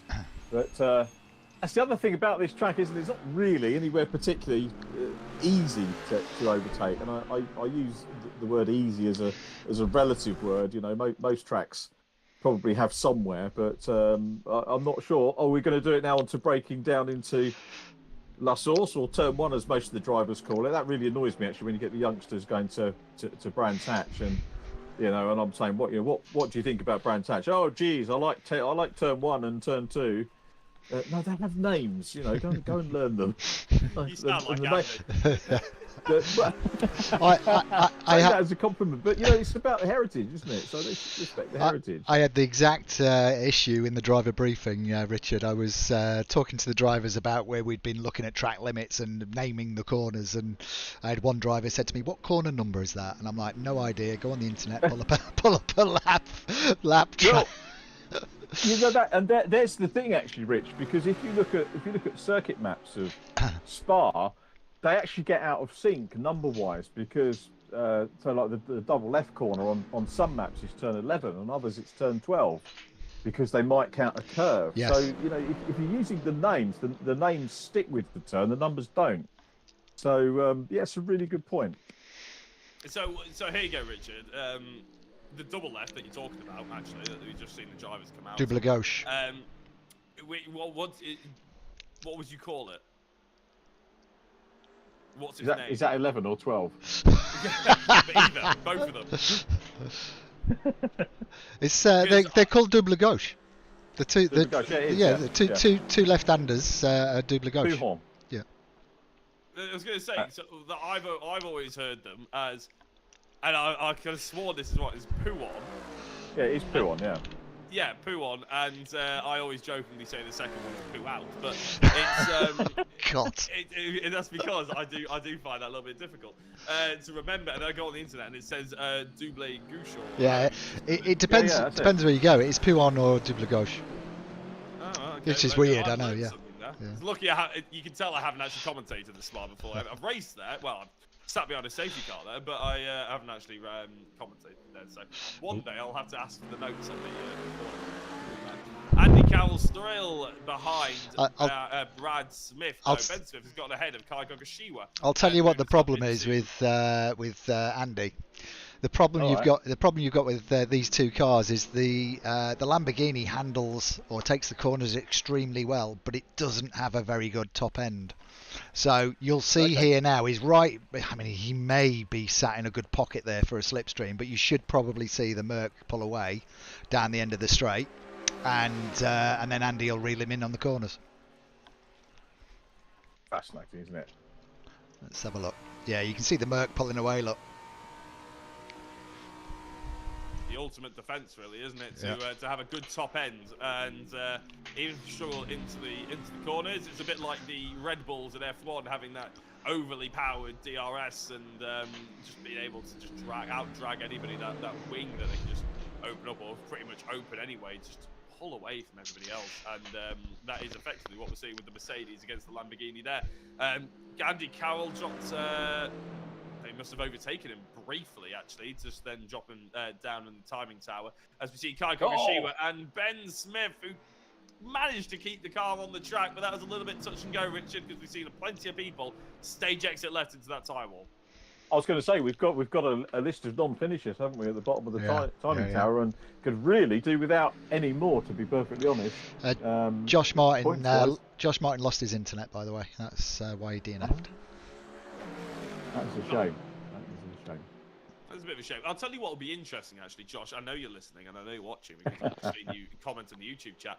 If your internet is now back, which it is, because you're in the YouTube chat, by all means, I think it'd be quite interesting to get him to come and have a chat with us. Richard, I don't know if you think a bit absolutely right. Yeah, I mean, we would do, wouldn't you? In live, you'd go and talk to a driver who's out of the race. So yeah, absolutely. I'll bring him in. So maybe if we set Rich on it, maybe to have a look and see if he can drag him in at all. Josh, if you're up for it, message me. Guys, going for it here. Anybody? Yeah, you're right, actually. Yeah, it's Kai Gogashiwa versus Ben Smith. Gogashiwa on the outside going into La Source. Not turn one, as I'll be told off to call it. It's going to go for the cutback, Richard, and it looks like he might actually get it. It's going to be very, very tight going into Eau Rouge, though. Oh! Now, what's that contact? Oh, that's a big one, wasn't it? Yeah. Dave, from the angle we had there, it looked like it, wouldn't it? But I can't imagine there'd be any other reason why Ben Smith would end up going into the wall at that angle, at that speed, when he was at that part of the track. I think Kai Gogashiwa will be a bit of trouble there. Yeah, he did have. Is this another Monday night job? Is it for Rich, sort of having to work out? Or not as many judicials. He has an extra Monday night in between, at least. That's a shame, isn't it? But I've just dragged Josh in. He I don't think he was aware that he was going to get dragged in. Josh, you there? Josh. Hi, Josh. He's inherited my problems with the audio. I think he might have stepped away. I'll move him out of the comms box and until he's ready. Still seeing Andy stuck behind Brad Smith as well, eh? Brad Smith, yeah. These two. I hope this doesn't end the way that the other battle did. So let's see what Andy Carroll can do. And again, you know, to dice this close for a big length of time is very, very difficult indeed. We're a third of the way through the race, as you can see. I've managed to get Josh. Josh, are you there? I am here. Oh, Josh, we'll come to you in a second because I've just seen Andy Carroll go for a big lunge. I was sort of half waiting to say hello to you there because we saw that Andy Carroll versus Brad Smith is really heating up, and that Lamborghini is now throwing caution to the wind around the twisty bits in Sector 2, isn't he? Because he's really trying to hunker up the back of Brad Smith. He hasn't done it, though, and the likelihood is he won't do it going down Blanchemont or anything like that. So, Brad's gone wide. It's gone through. It's gone through. Brad went wide, put a wheel in the gravel. Did indeed, yeah. So that was definitely that was the curse of the commentator there. Yeah, exactly. That battle has ended rather quickly there, which means Richard, you can now say hello to Josh, can't you? Oh, Josh, so internet failure, mate. Yeah, once again. Same thing as last week, but my internet provider said they had fixed it, but obviously not. So here I am, a bit earlier than expected, but hey. That's a pain, but how are things going for you up to that? I mean, talk us through Was your qualifying as good as you hoped? It was, scoring wise. It obviously got two DNFs now, or was it a non-start in the first event of the year? I can't remember. It was a long time ago. But it was going okay actually. The I don't know if it's been mentioned, but the Lamborghini is quite tough around this track actually. It's really good in the like the lower speed corners, which there is the bus stop chicane, and that's about it. So it's very on edge to be quick. Yeah. So yeah, me and Eric run pretty much the same setups, but I added a bit of extra rear wing just to make my car a little bit stable, but obviously sacrifice a bit of speed. Yeah, Rich was telling me, because I'm very much new to the endurance side of it and the GT side of it, just how flexible things are and how much change you can make. So is that more of a headache for you guys coming in and having to work out the setups? You can pretty much change everything with these cars, with the camber, caster, like toe in, toe out, ride height, suspension. You can change a lot with these. I quite enjoy the kind of different aspect of it, and I think it adds to the the longer race. Just gives a little bit more to it. But obviously, it rewards people who can put the laps in practice to get the setup dialed in. Yeah, I was going to come to that and say, you must, because something like the minis where things are a little bit more limited, you go and you're learning the track. But here, you're familiarising with yourself with the track, but then changing all the different things that you might want to change or being advised to change. So it is very much, rewarded, isn't it, the extra time that you put in? Yeah, I'd have liked to have had a bit more time for this round. The setup is very similar to what I used at Imola. But it's mainly just, didn't have the free time to dial it in, but it was still, there or thereabouts. And I was saying, again, it's unusual for me to see your livery on a GT car. It's great to see, but highly aspirational for you guys, isn't it? Yeah, it's we don't do GTs very often, VRRC, so it's good to have a play with something a little bit different. They're definitely a different animal to drive compared to the Mini. Good. So I'm sorry to lose you from the race. Not sure if Jack wants to ask anything. I was actually just going to ask something on that you just said there, Josh, and it's would you like to see more endurance in GT racing at VRRC? Obviously, we don't normally get the driver's perspective, so it'd be interesting to hear your thoughts on it, really. Hey, why not? I'm all for doing different things. It's a complete. See, obviously sprint racing's what I've done forever. Until recently with a little bit of rallying, which is again completely different kettle of fish. But endurance racing, I've done a bit of endurance karting in the past, and it's a completely different way of driving to a sprint race. Like a sprint race, you're attacking every corner, defending off moves, you're attacking a lot more. And I think in the endurance race, you got a lot of time, and I think there's a lot of time to make mistakes. So it's just trying to dial it back that little bit. So it's a completely different skill set to say sprint racing. So yeah, just something else to learn. Yeah, and as you were sort of telling us that, actually, we saw Chris Blakey almost being very sprint race-esque, actually, and carving his way down Bruxelles on, I believe it was Ben Smith, I think it was. Yeah, there we go. It was Ben Smith. Thank God I got that right. And now we see Brad Smith and Paul Laramie going very close to each other. Now, you mentioned that you had a little bit of rallying experience now these days, Josh, but you have been dobbed in it somewhat. Dave in YouTube chat said that you didn't notice that your diff was broken for an entire rally. Tell us about that one. So a little bit technical. The diff housing that attaches the diff to the car sheared off, and yeah, I drove a whole event with it like that, and I found out it was like that when the drive shaft decided it didn't want to be a drive shaft running at that angle anymore, and broke, and then obviously that's then when we found what caused it. But yeah, so it's all good fun. It's inconvenient, isn't it, when a drive shaft decides it doesn't want to drive shaft anymore? Yeah, you don't go very fast in a two-wheel drive car with one-wheel drive and a limited slip diff, because the one side that's still connected spins round and you don't go anywhere.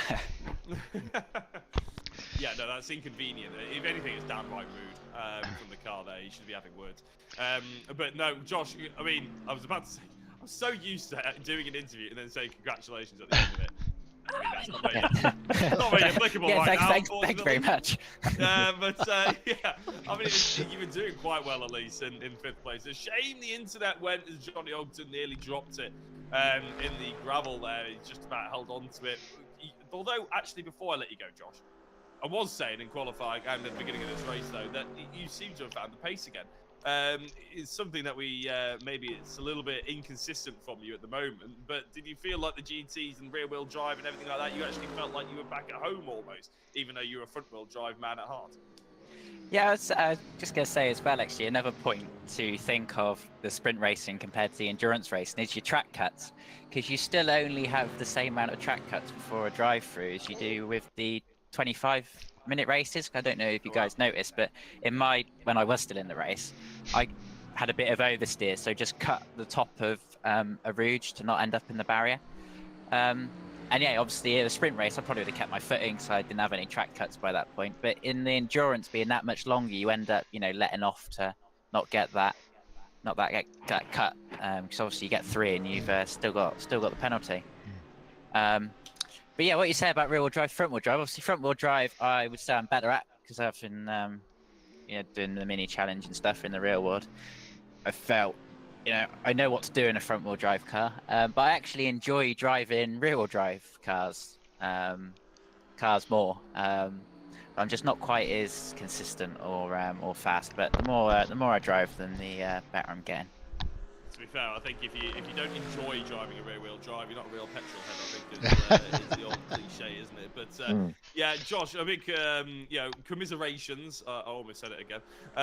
For obviously dropping out of that one, but you're back for the BMW and everything like that in a couple of weeks' time. Yes, yeah, I'm back for that one. Looking forward to it again. Nice to get a bit more time in the rear wheel drive. My little rally car as well, Dave mentioned, that's rear wheel drive. So the more rear wheel driving I do, the quicker I'm going to get. So we'll see where I end up in that one. Oh, awesome, Josh. Thanks very much for coming and have a chat to us. We'll let you get on with your evening and whatever you've got planned now that you're obviously not racing anymore, unfortunately.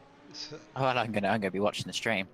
Oh, cracking idea. Yeah. Give it a share as well if you fancy it. Interestingly, guys, I've just been looking at lap times while you've been chatting away to Josh, and everybody's kind of 2 seconds a lap slower currently than where they have been on their best laps.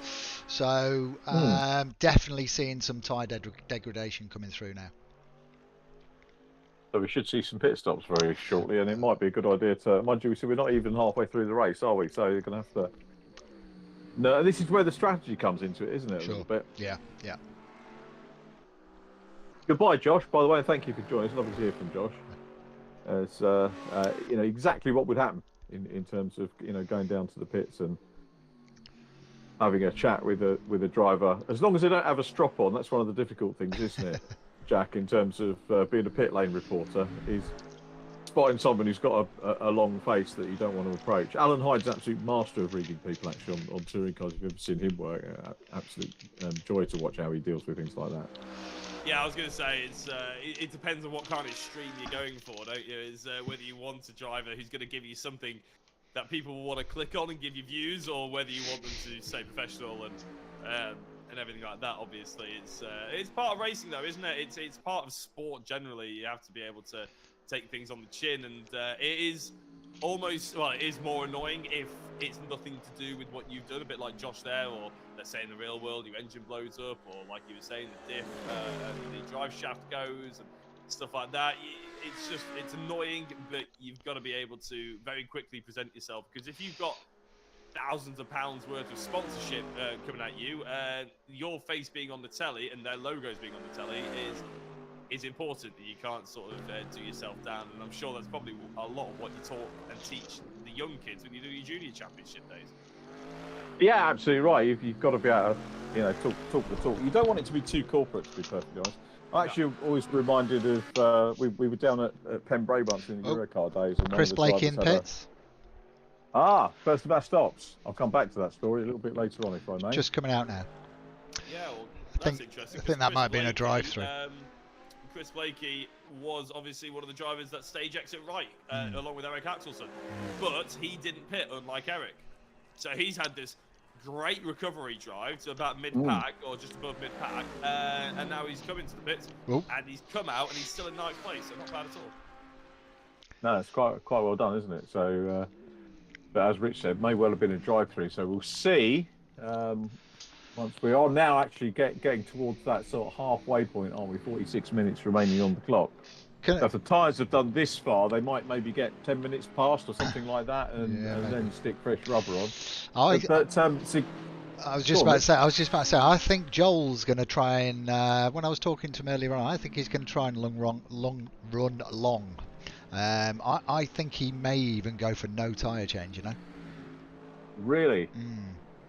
Yeah, quite interestingly. We'll see how he gets on with at full race pace. He said he did a full race distance, and it was very dicey at the end, but it was a good possibility he could do it on one set. It's fascinating, isn't it? You know, it comes back to what Josh was saying about the extra time that you have to put in. So not only do you put the time in on track to test out, wing settings, suspension settings, and everything else, but also full race distance to test whether the tyres and your driving style are going to go the full distance. There was so much you can put into this, isn't there, in terms of prep. Absolutely, yeah. And you know what? Sometimes I get in my office in the morning and I switch on the server and I can see which drivers have been in the server and what time they're in there. And there are a few drivers that have been in there at 1, 2 o'clock in the morning. Wow. Believe it or not. Can I make a suggestion? We're kind of at that point of the race now where it's, we're maybe actually, as we say that, looks like Ben Smith's just coming in the pits. I was just going to suggest anybody that's watching the broadcast, if you've got any questions for Richard John Neal or Jack from his racing days, feel free to write those in the comments, and we'll see if we can answer them.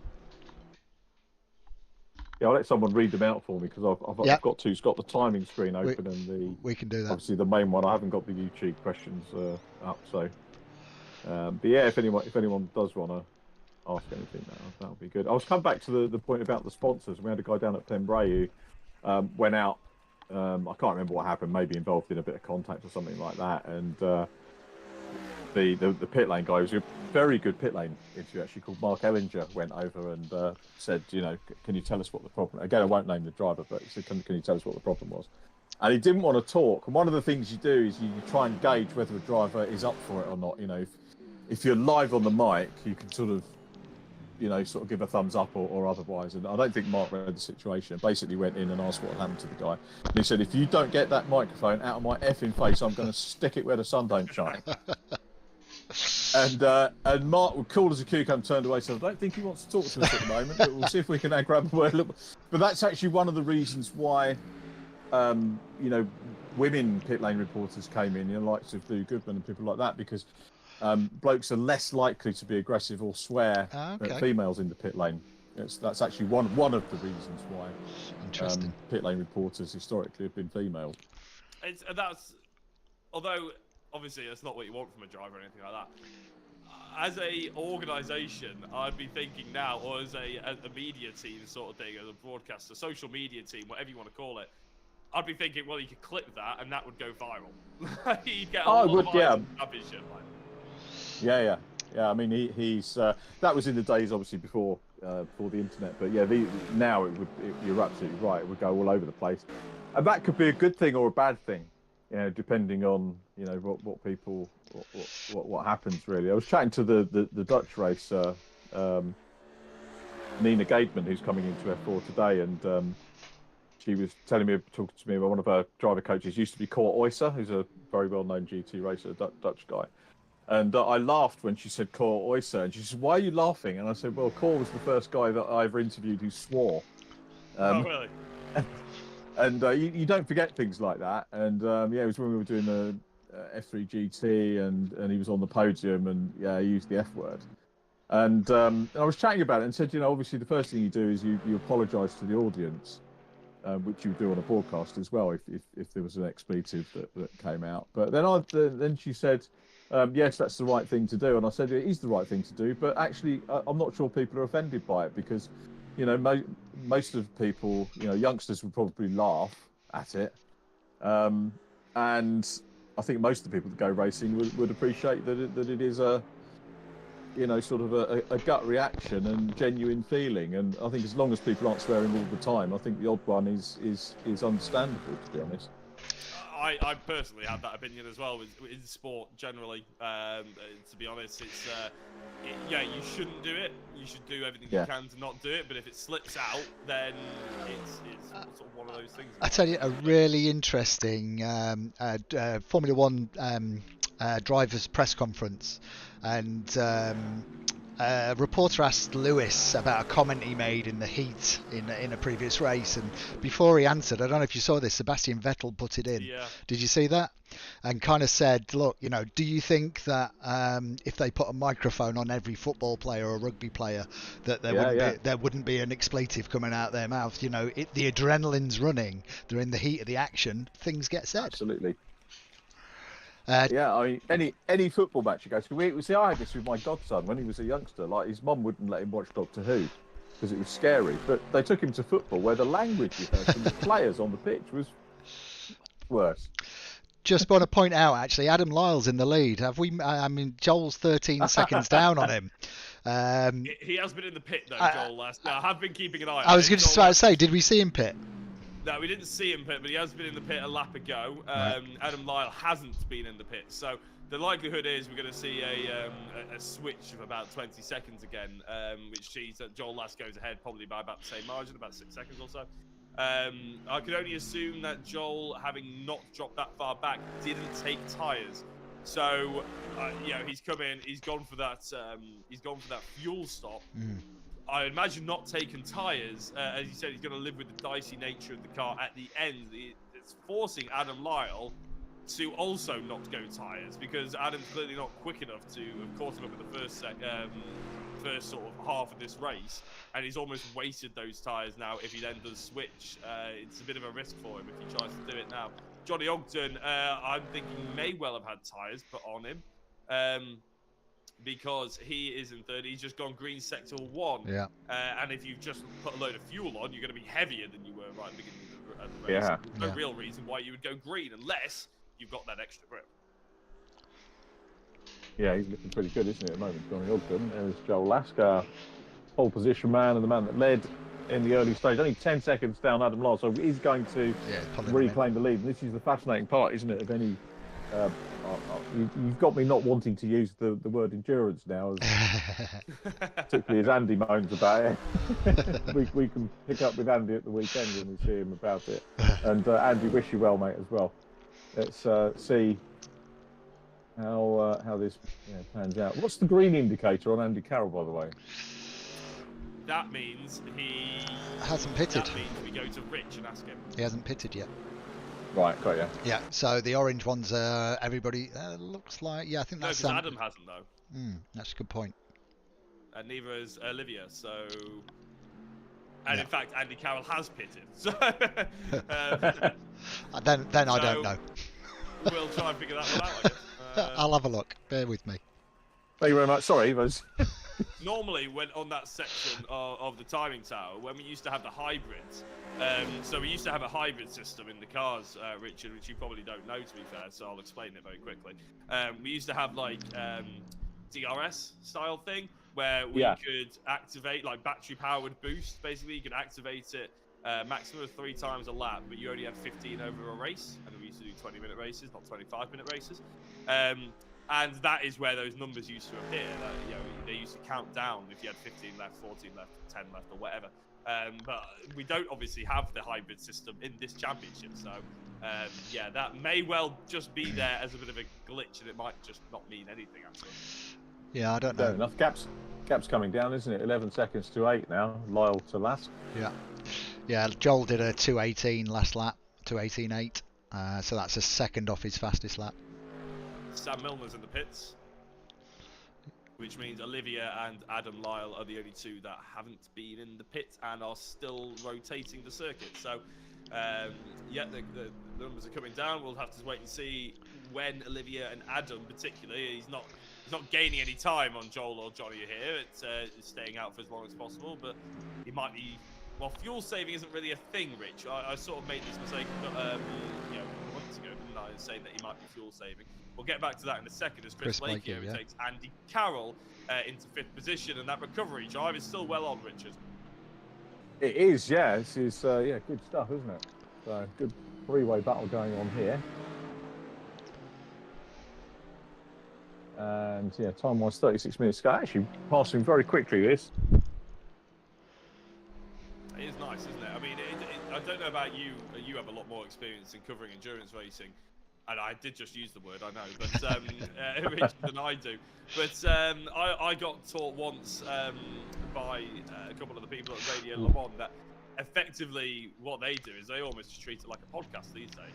Endurance racing, you end up getting onto topics and you end up chatting about them, and then it's sort of interrupted somewhat by interesting battles out on circuit, which is exactly what we've got right now. Because as Chris Blakey got past Andy Carroll, the Lamborghini was so good through the corners that but it obviously didn't get past Chris Blakey. He has actually been held up and is now under attack by a Smith, and I can tell you that it's Ben Smith in 7th place, who's attacking on Andy Carroll now. So we could see the Mercedes, who've got that nice high-end speed, top end, go for the attack here around the outside, Richard.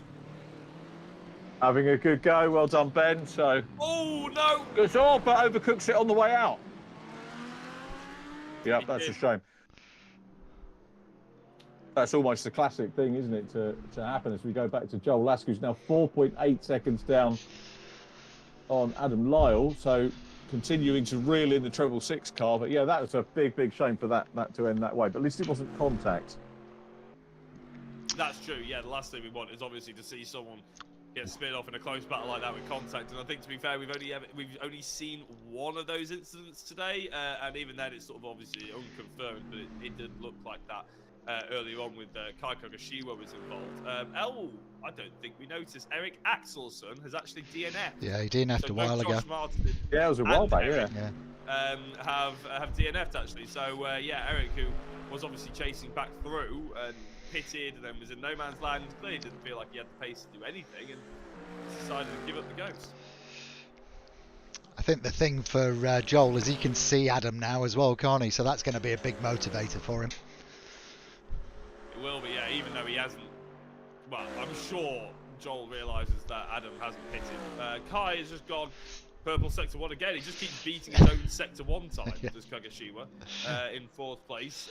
Chris Blakey, about 0.7 of a second down through sector 1. That's how quick Kai can go. He must just be running 0 downforce, Rich. I think he's got 0 downforce on that. When you look at his lap times, he's quick at the in sector 1. He's pretty slow in the mid-speed corners, and then he's quick on the final sector, which is the last straight. So yeah, I think he's just got 0 downforce on it. Adam Lyle is in the pits, Richard. We finally have a change for the race lead once more. Joel Lask has re-inherited it. Adam Lyle in the pits. He's got Kai Kagashiwa as the driver that's probably going to worry him because Johnny Ogden and Joel Lask have both gone through. What can Kai do? Can he get the pedal down? Can he get past Adam Lyle before he comes out the pits? Yeah, very proud. While you were chatting, I was having a Googling Olivia, actually, to find out a little bit more about her racing background. And looks like a junior driver in Scotland, which I didn't know on the short oval. So a little bit of background similar to myself going back in the day. But yeah, fascinating stuff. Kagashiwa now in 4th place, Lask leading by 4.7 seconds. I thought it was going to be more than that, to be perfectly honest. But Lask back in front now from Ogden and Lyle. Well, I suppose actually, if you look back at the first half of the race before they started pitting, it was actually Johnny Ogden who was in 2nd place. We sort of thought that it was Adam Lyle who obviously inherited 1st place, but Johnny and Joel actually both pitted at the same time. Here is Olivia versus Thomas Potter. They're both junior drivers, apparently, from what you were saying there, Richard. Learning their craft in the sim world. Here is Thomas Potter trying to go out the outside of Blanchimont, probably the bravest and most foolish move you could possibly do around here at Spa, as he looks to dive up the inside to the chicane. No, not going to happen just yet, but Paul Laramie waiting in the wings and trying to overtake them as they make mistakes. Yeah, let's see what happens here. Paul's going to put Thomas under pressure, and It is good. A lot's been made about Thomas being, 12 years of age, a youngster, but, fair play to him. He's out here. He's doing a heck of a lot of great work for anti-bullying on social media, which is absolutely brilliant. And there goes Laramie. Looks up the inside. Is he going to get the run here? So is this going to be? Are we going to see which car's going to be quicker? Laramie's got the line as they go side by side, but Potter might have a little bit more in the tank. He does. He hangs on to it. Good clean racing from these two so far. I'm not going to put the curse on them.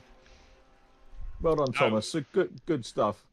Yeah, it's really nice to see, isn't it? And Paul Laramie, one of the more experienced VRRC racers that we've got here, he knows where to put the car, but he also knows when not to put the car in there. It's and that is a valuable skill in itself, especially in these sort of endurance races, isn't it? And I think he'll know that he's coming against a potentially inexperienced driver who maybe will be a bit more unpredictable than Paul would like. So he's not going to put himself in any kind of risk. No, absolutely right. These guys want to get home to the finish, and this is what you expect to see really in endurance racing. Is the cars that are getting to the finish maybe picking up more points than they otherwise would have done just by getting to the end of it. Last now 5 seconds clear of Ogden, with Lyle in third place. In fact, looking back when we were caught 1 hour into the race, it was Lask, Ogden and Lyle, your top three, exactly the same as they were pretty much just on the hour as well. And it's 4th, 5th and 6th that's changed over the course of the race. We had Curtis there originally with Josh Martin in 5th, and then Kagashiwa and Carroll 4th and 5th as we were 53 minutes in. And now we've got half an hour to go, so we're at 2/3 distance on this one. Top three the same. Kagashiwa still in 4th, so that hasn't changed. And then Chris Blakey in 5th position from Andy Carroll. So Carroll may be making a little bit of progress as well. Yeah, it's interesting actually. I'm looking down at the times, and Joel's still throwing in some fast laps. He's just done a 2:17.9 in his last lap, which is that's super quick for an hour into a race. So he's doing only well. two tenths off his best, isn't he? Yeah, exactly. Yeah, he's throwing in those good laps. So good on him. I think just looking down as well, the order, I think Adam had a slow last lap. It's obviously from his pit stop. Kai's kind of around the mid 2 minutes 18, similar to Johnny Ogden, although it's a couple of tenths down on Johnny Ogden's time. So unfortunately Johnny's half a second down on Joel on the last lap. So if we need him to pick up the pace to try and make a race of it.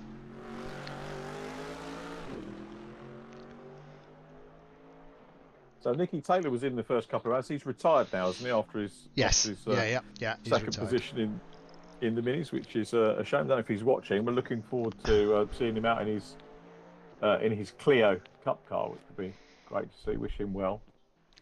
Yeah, it'd be interesting. Those are coming back, the Clios.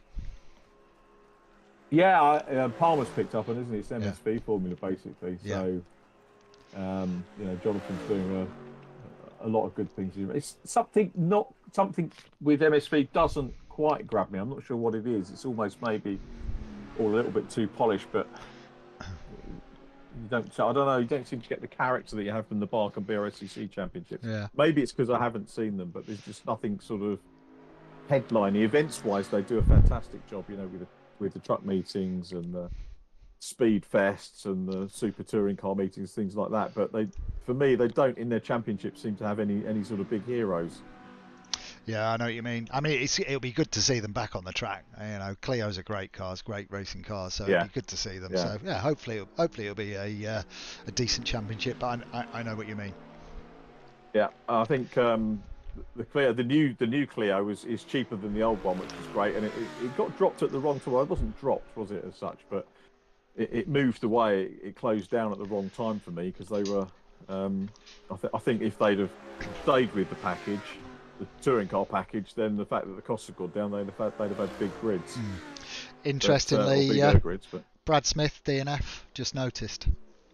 Yeah, good shout. So I'm pretty sure it's Brad and not Ben. We'll just double check that, make sure I'm.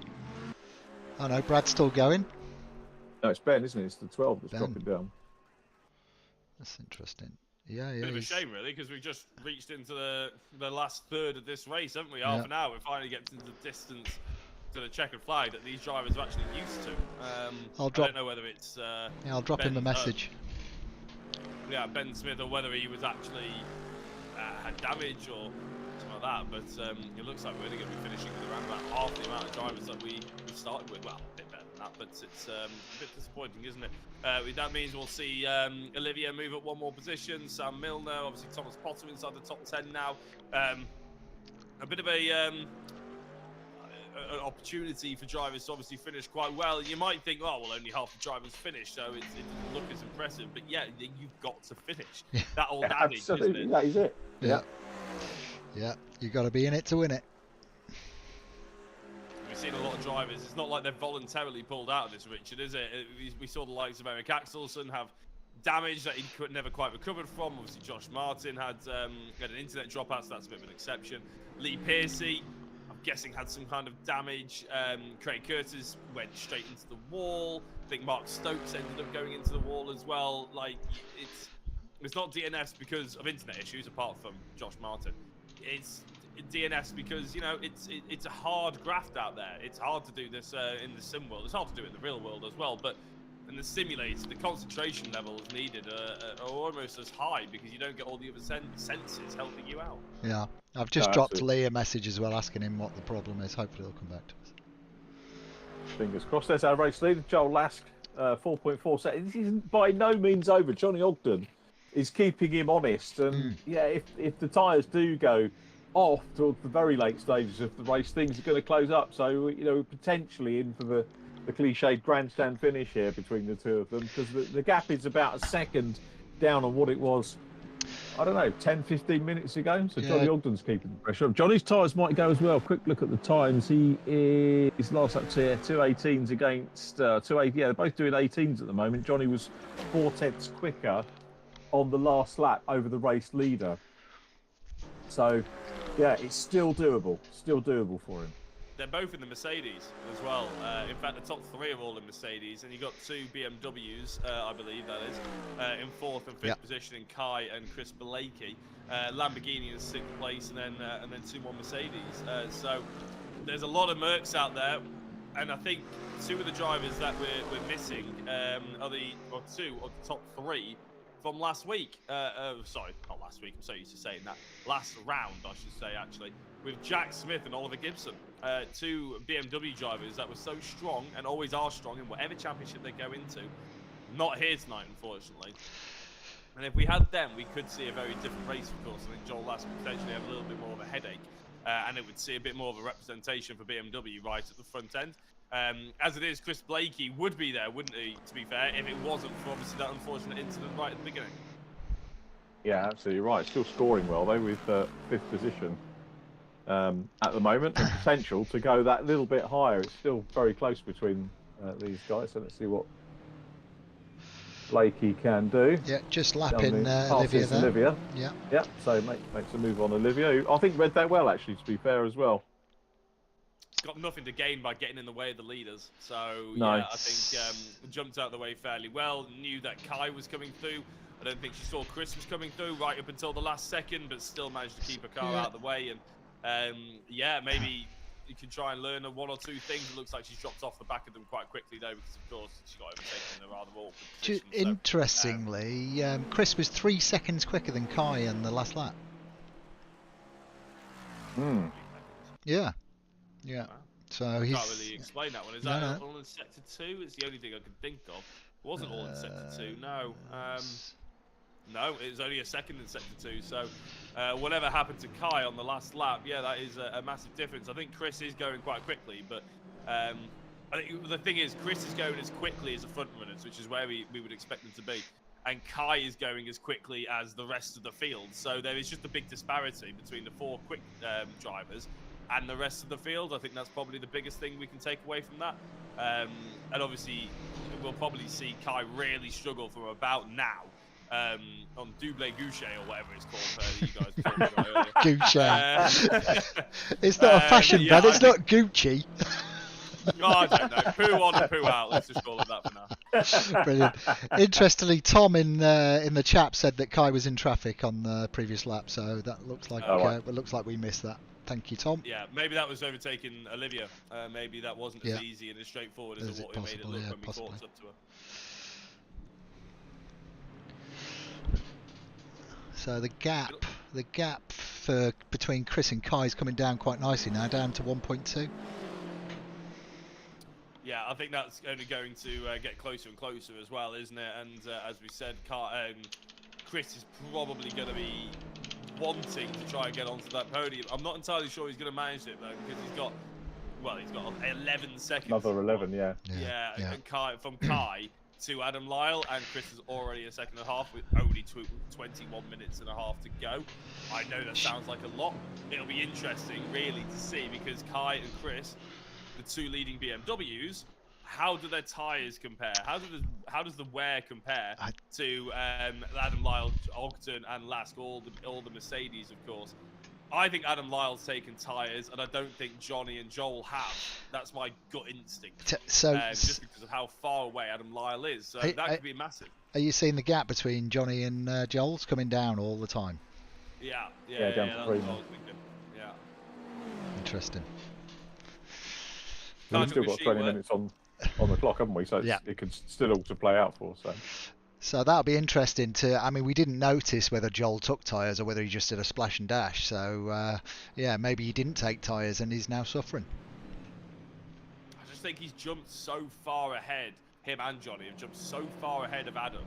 It wasn't over 30 seconds before the pits or anything like that. I think they've gained a lot in the pits. That is what makes me assume that Adam has taken the tyres and Joel and Johnny haven't. It's a bit of a shame we can't actually see. I mean, without Richard roaming around in the pit lane like he usually does in real world, we can't tell any of this. It's a shame, isn't it? Richard, what are you doing? You need to get yourself down there, mate. Yeah, I'm not sure what we're doing at the weekend. Whether we've got an issue, haven't we, for brands? It's a long way from the commentary box the weekend. So I think Saturday it's you and me in the comms box, isn't it? So. Yes, well, that's what I heard. We won't have pit lane. You mentioned that. That's been confirmed, hasn't it? So that'll be really fun. We'll actually get to work together in real life in the competition. Yeah, looking forward to that. It'll be good fun, and I'll bring me Tim out as well. Well, I'll bring some jelly babies and we can share. And then of course Andy McEwen. So all three of us at VRRC, and then plus Paul O'Neill, but whatever. He's a pretty small on Sunday. Anyway. On Sunday, he's a small fry anyway, so I don't think anybody's ever heard of him. Looks like Chris is going to take Kai. Yeah, it's got him. Yeah, that gap came down very quickly, didn't it? Yeah, and I think it goes back to what you were saying earlier on, Rich, is once you've got the car in your sights, then that really does help, doesn't it? Yeah, for sure. Interestingly as well, I've just been thinking about that gap between Johnny and Adam. I reckon Johnny and Joel fueled their car up very heavily at the start of the race. I reckon they brimmed it, and I don't think they've taken tyres. So all they had to do was a quick splash and dash, because tyre change takes about 10 seconds on these cars. Fuel is the thing that takes the time. I reckon Adam fueled short and then had to put a lot of fuel in the car, which is why he's so far behind them. Yeah, that makes a lot of sense, doesn't it, in terms of the way it's played out. And only other 18 minutes and we'll find out whether that was the case or not. But yeah, it's 3.6 last to Ogden. Oh, it's Thomas. Thomas has a little moment, but recovers well. That's the key thing, is how you recover from those. Still in 10th place, so picking up some good points. Is this Olivia's first race with VRRC as well, by the way? She's done a few fun races with us, but this is the first main broadcast race that we've done. But she's entered the BMW Cup, so we'll see her in that as well. Excellent. Hope we get to see her out on the circuits. I can't remember whether I've met her through one of the scholarships. We get so many young people coming through now. It's difficult to remember who we'd seen. Even forgotten the driver I'd seen at the festival last week. And it literally goes. It probably across 500 or 600 drivers a year on the circuits. And A, you can't talk to them all, but B, you can't remember them all either. That's a difficult thing, isn't it? I remember meeting Andy for the first time actually, and he used to commentate on the genetics of the GT package. And one of the first things I said to him was like, "Oh yeah, you used to commentate on me." He was like, "I'm going to stop you. I'm really sorry if I don't remember anything about it." Because I was like, "No, exactly, You probably commentate on hundreds of people." He was like, "Yeah, I literally do 6 Ginetta races a day, and we do them like 10 weekends a year, sort of thing. So you just don't have a chance, do you? Remembering everybody." But there are certain people that always stand out, don't they? Whether they're an interesting livery, or if it's karting, an interesting helmet, or particular overtake that they do, or something that sticks out in the memory, or something like that. That's why we like drivers to do as varied things as possible in terms of, you know, make yourself stand out. It'll make you remember us, basically. Yeah, exactly right.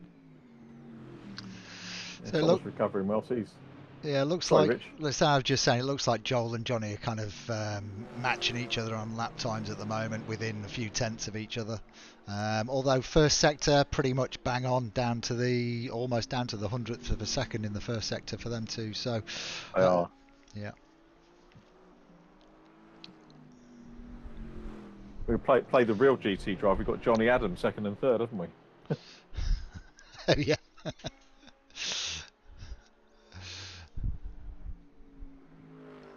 Real Back race. to Ricky Collard today, of course, who with his dad won the first round of the British GT Championship at Alton Park, and he was actually made up with that. And he said, over and above winning it, which was, you know, to go out and to race with your dad, I think must be an absolutely fantastic thing. To win makes it even better.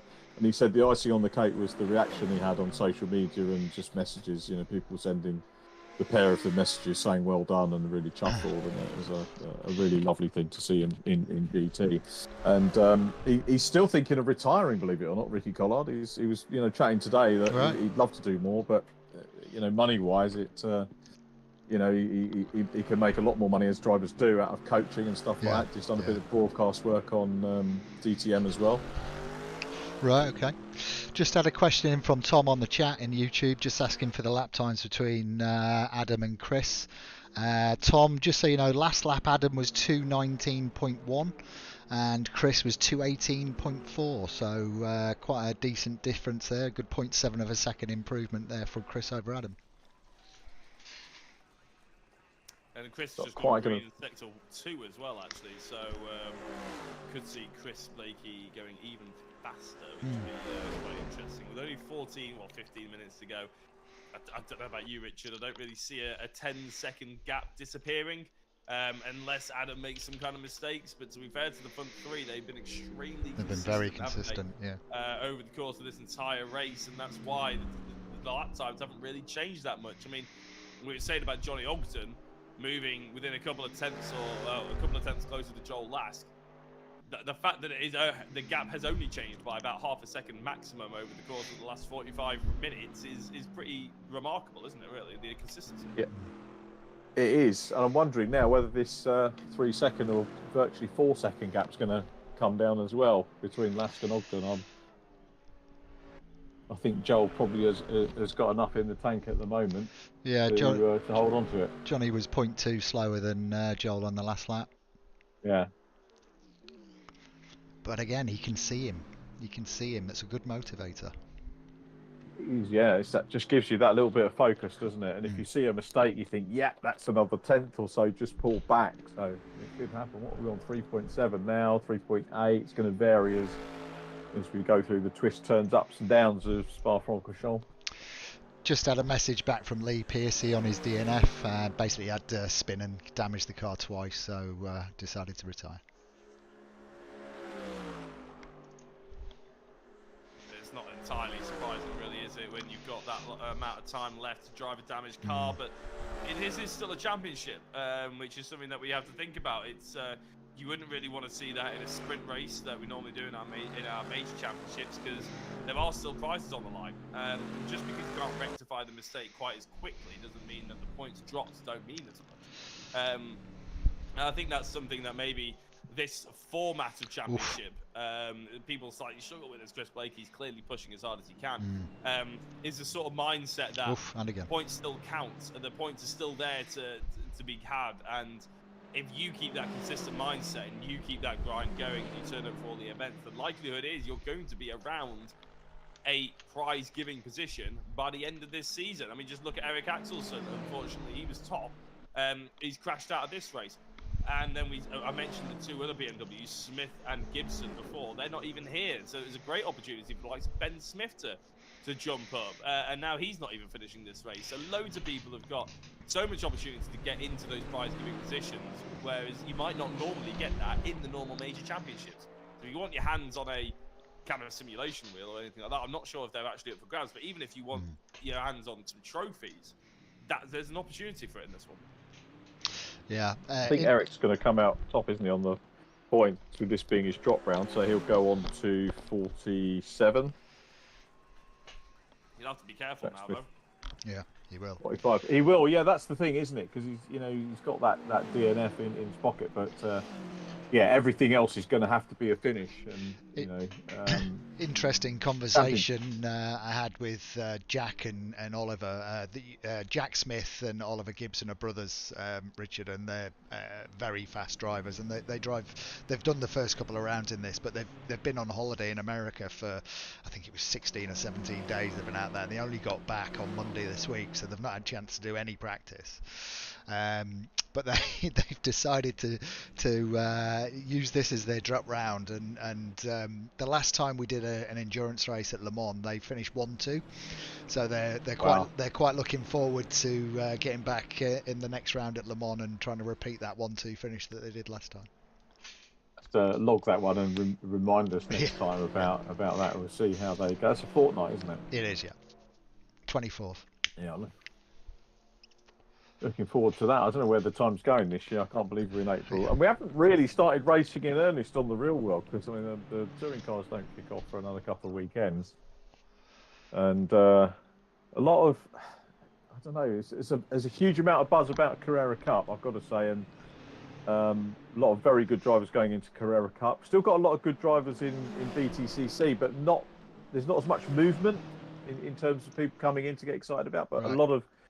A lot of wash, in terms of a lot of bubbling going on about Carrera Cup that we're testing today down at Brand. So I think that's going to be a mega championship this year. Do you think that's anything to do with? We saw a couple of years ago, I think it was 2019 or 20, that Dan Camish dropped out of BTCC to go down into the Carrera Cup because he couldn't afford to do the touring cars, and we've seen a lot of people. A lot of teams drop out of it because of that massive cost that obviously some people are struggling to raise at the moment. Do you think that's maybe why we're seeing the support series get a bit more of a buzz about it? Because they're just more accessible, and unfortunately the pinnacle, the main event, is just unattainable at the moment. 100%, Jack. Yep, it's exactly the case. People will know that they can go and race a Carrera Cup. The Porsche brand is so strong, the hospitality, everything about that championship is magnificent. If you haven't been to see it, it's all right. The hospitality looks like a bouncy castle, doesn't it? But it's inside it is mega. It's superb, and they look after everybody superbly. The staff are wonderful. The cars look absolutely fantastic, and you've got the two tiers. You've got the ladder now because you've got the Caymans that can feed into Carrera Cup. I'm sure it's a little bit of a jump, but wherever you go on touring car weekends, you're going to see part of the Porsche ladder. You're going to see great cars, extremely well presented. Maybe the racing isn't as cut and thrust as you might see, say for example in the minis, and certainly as we used to see in the Ginetta Junior days. But it's great, and I think that it's always been good racing for what it is, and I think it's been a little bit highlighted. Someone asked me today what I thought the turning point was, and for me it was when Harry King was in Porsche. Porsche's always been good, but Harry King actually opened people's eyes to it a little bit more. I was about to say that actually, because I remember when Tom raced in it, it was. Well, boring. It was awful. Because it was Dan Camish disappears into the distance, and then Tom might come third or second, and that was about it. And the difference between the quality of drivers was massive. And then all of a sudden, like, Harry King did his Ginetta year, so I knew about him. Obviously, having driven against him, not really against him, but I was on the same bit of track. And he just sort of like jumped into that Porsche, and the way he drove the Porsche was so inconsistent and exciting that it made people want to watch him. And then, of course, the Camish versus King. But the thing is, you said about the ladder from the Caymans up to the Carreras. They've got the ladder up from that as well, haven't they? The Super Cup, which is a blind championship to be a part of. If you can get that far, and you can get a factory drive, or you can get the sponsorship to go to that, and be on the F1 paddock, is great. I mean, Tom did it 2 or 3 times. He did Silverstone twice in Catalonia. And I have to say, just walking around there, that's like the biggest, wow, this is actually like, this is what people think about when they think about motorsport moment that I've had when following him. And I have to say, I can understand why people want to get attracted to the Porsche brand as a racing sort of route.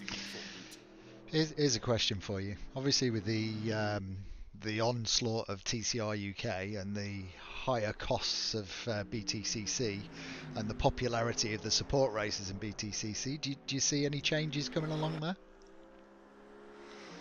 Is that for me or is that for? I was going to say, I mean, given potential employment, I'd say the TCR is the best bang for your buck that you can possibly get these days.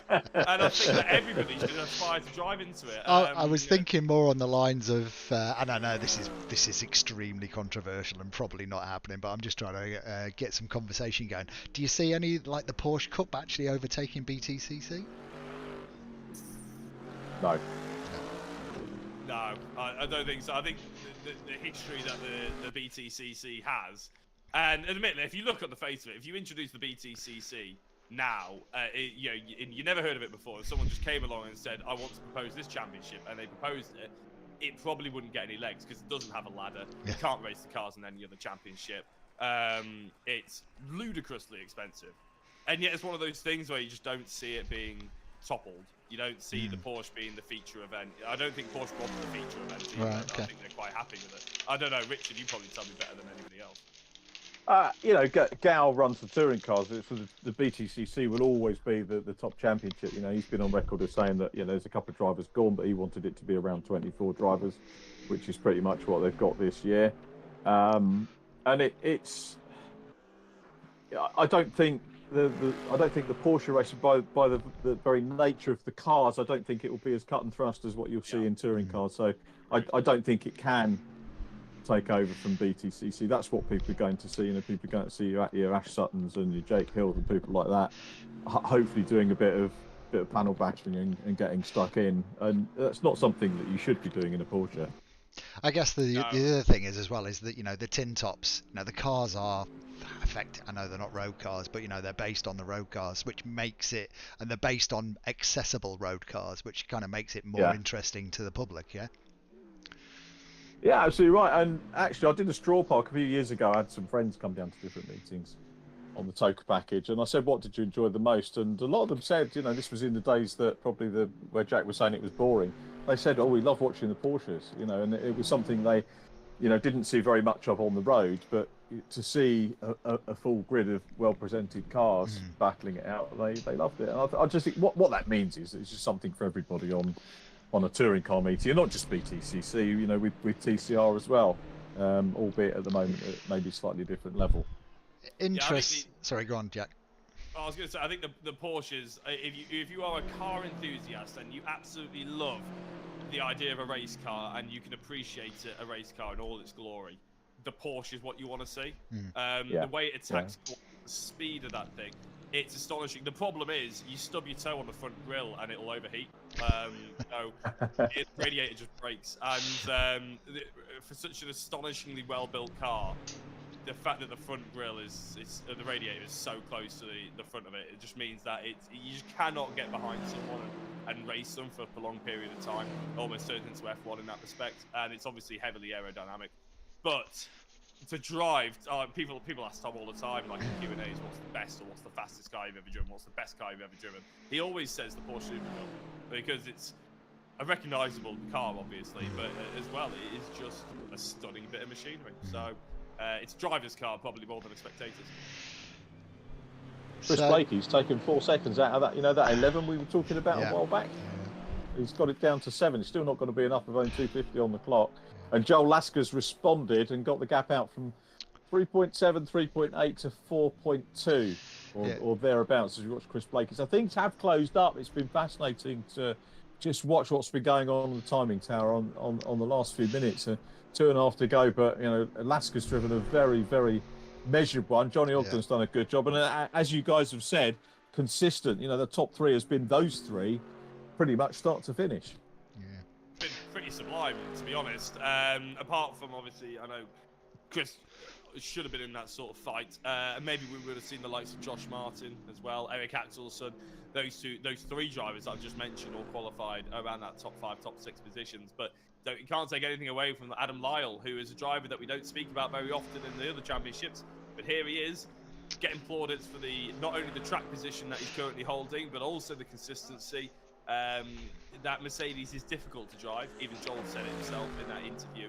He's proven it here because the lap times have fallen off a cliff quite almost by about the tune of about 3 seconds from qualifying. And yet they're all still absolutely mastering this. It's very impressive. Yeah, we've got a minute and a half left on the clock, so it looks like we'll get another lap out of these guys, and then we're done. And a Merc shutout on the podium. Wouldn't have expected that, really. I would have thought BMW would have posed more of a question. Obviously, Chris Blakey would probably pipe up there and say that he wanted to, but with the way that the Mercs ride the curbs in comparison to the BMWs, the way that the Mercs go through tyres in comparison to the BMWs, I'd have expected them to have a longer race life, and we are seeing that, actually, because to be fair, Chris Blakey is about a second quicker than the Ferrari per lap now, but the problem is there's only 2 laps to go, so it's not going to help him much. Yeah, I'm disappointed that we lost Eric right at the beginning because, you know, out of anybody, you know, he would have been in this top 3 fight for sure by the end of it. Yeah, it would have been good to see. You haven't seen much of Eric Axelson drive, have you, Richard? I haven't, no. I'm just, it's a shame. He's buttery smooth. It's super smooth, super consistent.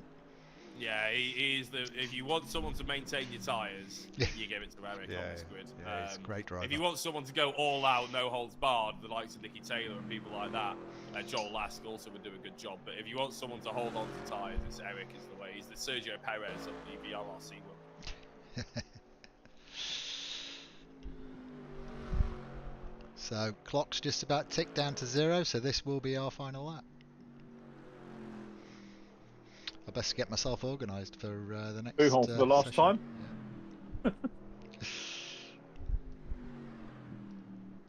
Le Fen, which I think is Le Fen is the same fens, you know, sort of marshy ground, as I understand it, is what that corner's named after. What they've got underneath. Right. Lots of springs and lakes going underneath the circuit at various parts of the track as we follow our race leader Joel Lask on these last few corners around Spa. It's been an interesting baptism of VRRC endurance racing for sure. And Lask, well, he's maybe backing off a little bit now. The gap's come down to 3.4, so it was 4 seconds going into this lap, but he's got enough in hand, hasn't he? Yeah, he's just enjoying it out there, and as he rounds out the final couple of corners, why wouldn't he? He's driven superbly. He gives a little bit of a weave across the line as well as he laps his teammate by the looks of it. Yeah. Joel Lask takes the victory here at the World Endurance League, powered by VRRC. I think that is in 7th place. Brad Smith just waits to be lapped so he doesn't have to do another 2 minutes, I imagine, around this circuit. Johnny Ogden comes home in 2nd place. He'll be very, very pleased. He drove an absolutely superb race after the mini championship didn't quite go his way. Adam Lyle will be the next driver who will cross the line in a finishing position, i.e. a podium position, on the lead lap and everything. And yeah, we've been saying about how well he's driven.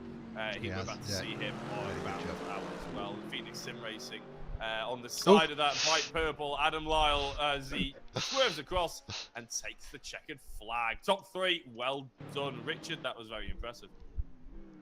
It was, yeah. I take my hat off to them, and I think it's got actually hot here in the hot air box. But even worse for the guys that have been putting on the show for us over the last hour and a half, and even before that with qualifying, which of course sadly I missed due to the technical issues. But Adam Carroll Andy Carroll making his way back towards us here. I knew I'd get another Adam Carroll in there. Old habits die hard, don't they? So Carroll comes across the line, wrapping up our top 6 in the 76 Lamborghini, and then in 7th position, just crossing the line, is back to Joel. Brad Smith. Okay, we'll go with Joel Lask then. We'll go for an advert, I think. So Joel Lask just on his slowing down lap, and he'll collect his thoughts for us, which we'll catch up with in just a minute's time after a little bit of promotional news for you.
and you're live.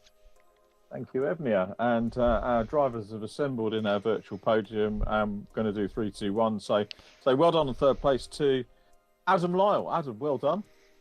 Hot and sweaty. Thank you. Very.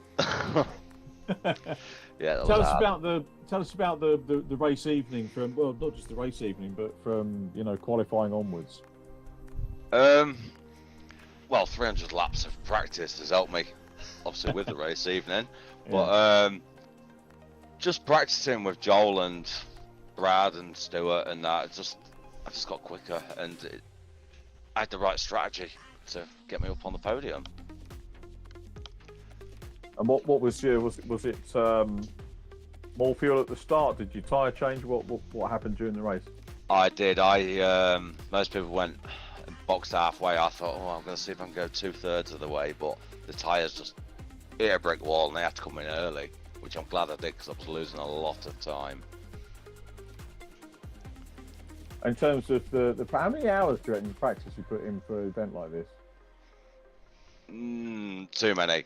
About 300 laps I think I've done over this last 2 weeks. Yeah. And when you sort of fiddle around with, say for example, just taking one thing, so aerodynamic changes, how many changes would you effect? You know, in the course of a practice session. To be fair, I nailed this setup pretty early on, so there's only been height adjustments that we've done in the last couple of days. To tweak with them, and I could just hit the curbs a little bit now. Other than that, yeah, like I said, we had it nailed from the start, really. Is this a particularly physical or demanding endurance circuit? I mean, are there easier ones? The first couple of rounds that we've had, you know, Qatar and Imola, are they easier, or is this being a more traditional circuit, you know, built into the landscape? Does that make it more physical than some of the GP tracks? I think Imola was probably my easiest. This is, yeah, I'd say this and Qatar were the hardest for me, physical. Right. Okay. Yeah. That's interesting to know. And how about Le Mans? Is that a configuration you've raced on before, or is it now straight into? Le Mans. You do? Yeah. Have you been for real? Have you driven it for real? I haven't, no, but I was sticking in another 300 laps on there just to get used to it again, I think. Well, it certainly paid off, and thanks for entertaining us today, and well done on that you know, fine podium. I'm not sure if Jack or Rich want to ask you anything as well. Yeah, actually, I'll ask a question. How did you fuel the car up, Adam? Did you brim it, or what was the fuel load you had to start the race? Not quite brimmed it. I went 90 litres from the start, right. So I was probably a bit heavier than others. Yeah. But I had no ballast, unlike some of them, so that's obviously helped me out a bit. Cool, great. Oh, well done, mate. That was. I mean, I know you're usually an iRacing man, so putting the time Still in, am. putting the time in on AC's giving you a decent result. Well done, mate. Cheers. Jack, are you there? Yeah, I am. I was waiting for Rich to sort of pass it over, but Yeah, no, sorry, mate. No, it's fine. We'll pass you over. Thing when we have 3 commentators, it's, you sort of lose track of who's talking. But we can talk to Jolly Ogden, and well, Mr. Ogden, that was. I mean, is it painfully close, or are you proud to be that close to Joel Lask, obviously, right at the front? Because that gap really didn't change for about an hour. It's a double-edged sword, isn't it? Because it's, I mean, to keep up with Joel, especially after seeing him in the minis fly off, and at the start he flew off, then to like claw it back, I'd say the last 10 minutes between 10 and 4, so the last few laps before the last 2, I just made too many mistakes. And I think if I didn't make those mistakes, I may have been a bit closer, maybe on the back enough to be in the slipstream or something like that, just to help. But it is what it is. I'm still very happy to be, you know, just over 3 seconds behind Joel, who set a pole time of nearly half a second ahead of everyone else. So I can't complain about that. Well, one thing that Rich mentioned towards the end there is the fact that obviously, and Richard said it to be fair, that you had him in your sights. Easier to chase than be chased, all those sort of cliches and everything like that. Did you ever think about starting to push? Is that where the mistakes came from? Because, you know, you got into the last 10, 15, 20 minutes and you just thought, okay, I'm going to try and start pushing now. But obviously the tyres are at their worst at that point during the race, and you're lighter than you ever were before, and all those sort of extra things start to take place. Did you find that you were pushing a little bit too hard? Where is that why the mistakes came? In the last few laps, yeah, I should have reined it back a bit, because I knew in the first stint, as soon as our tyres started dropping off, I could see both of our tyres dropping off. There was a change of lap times where Joel was faster than me on fresher tyres, and then as soon as the tyres started to wear down, that's where I started to close the gap and then started to be faster.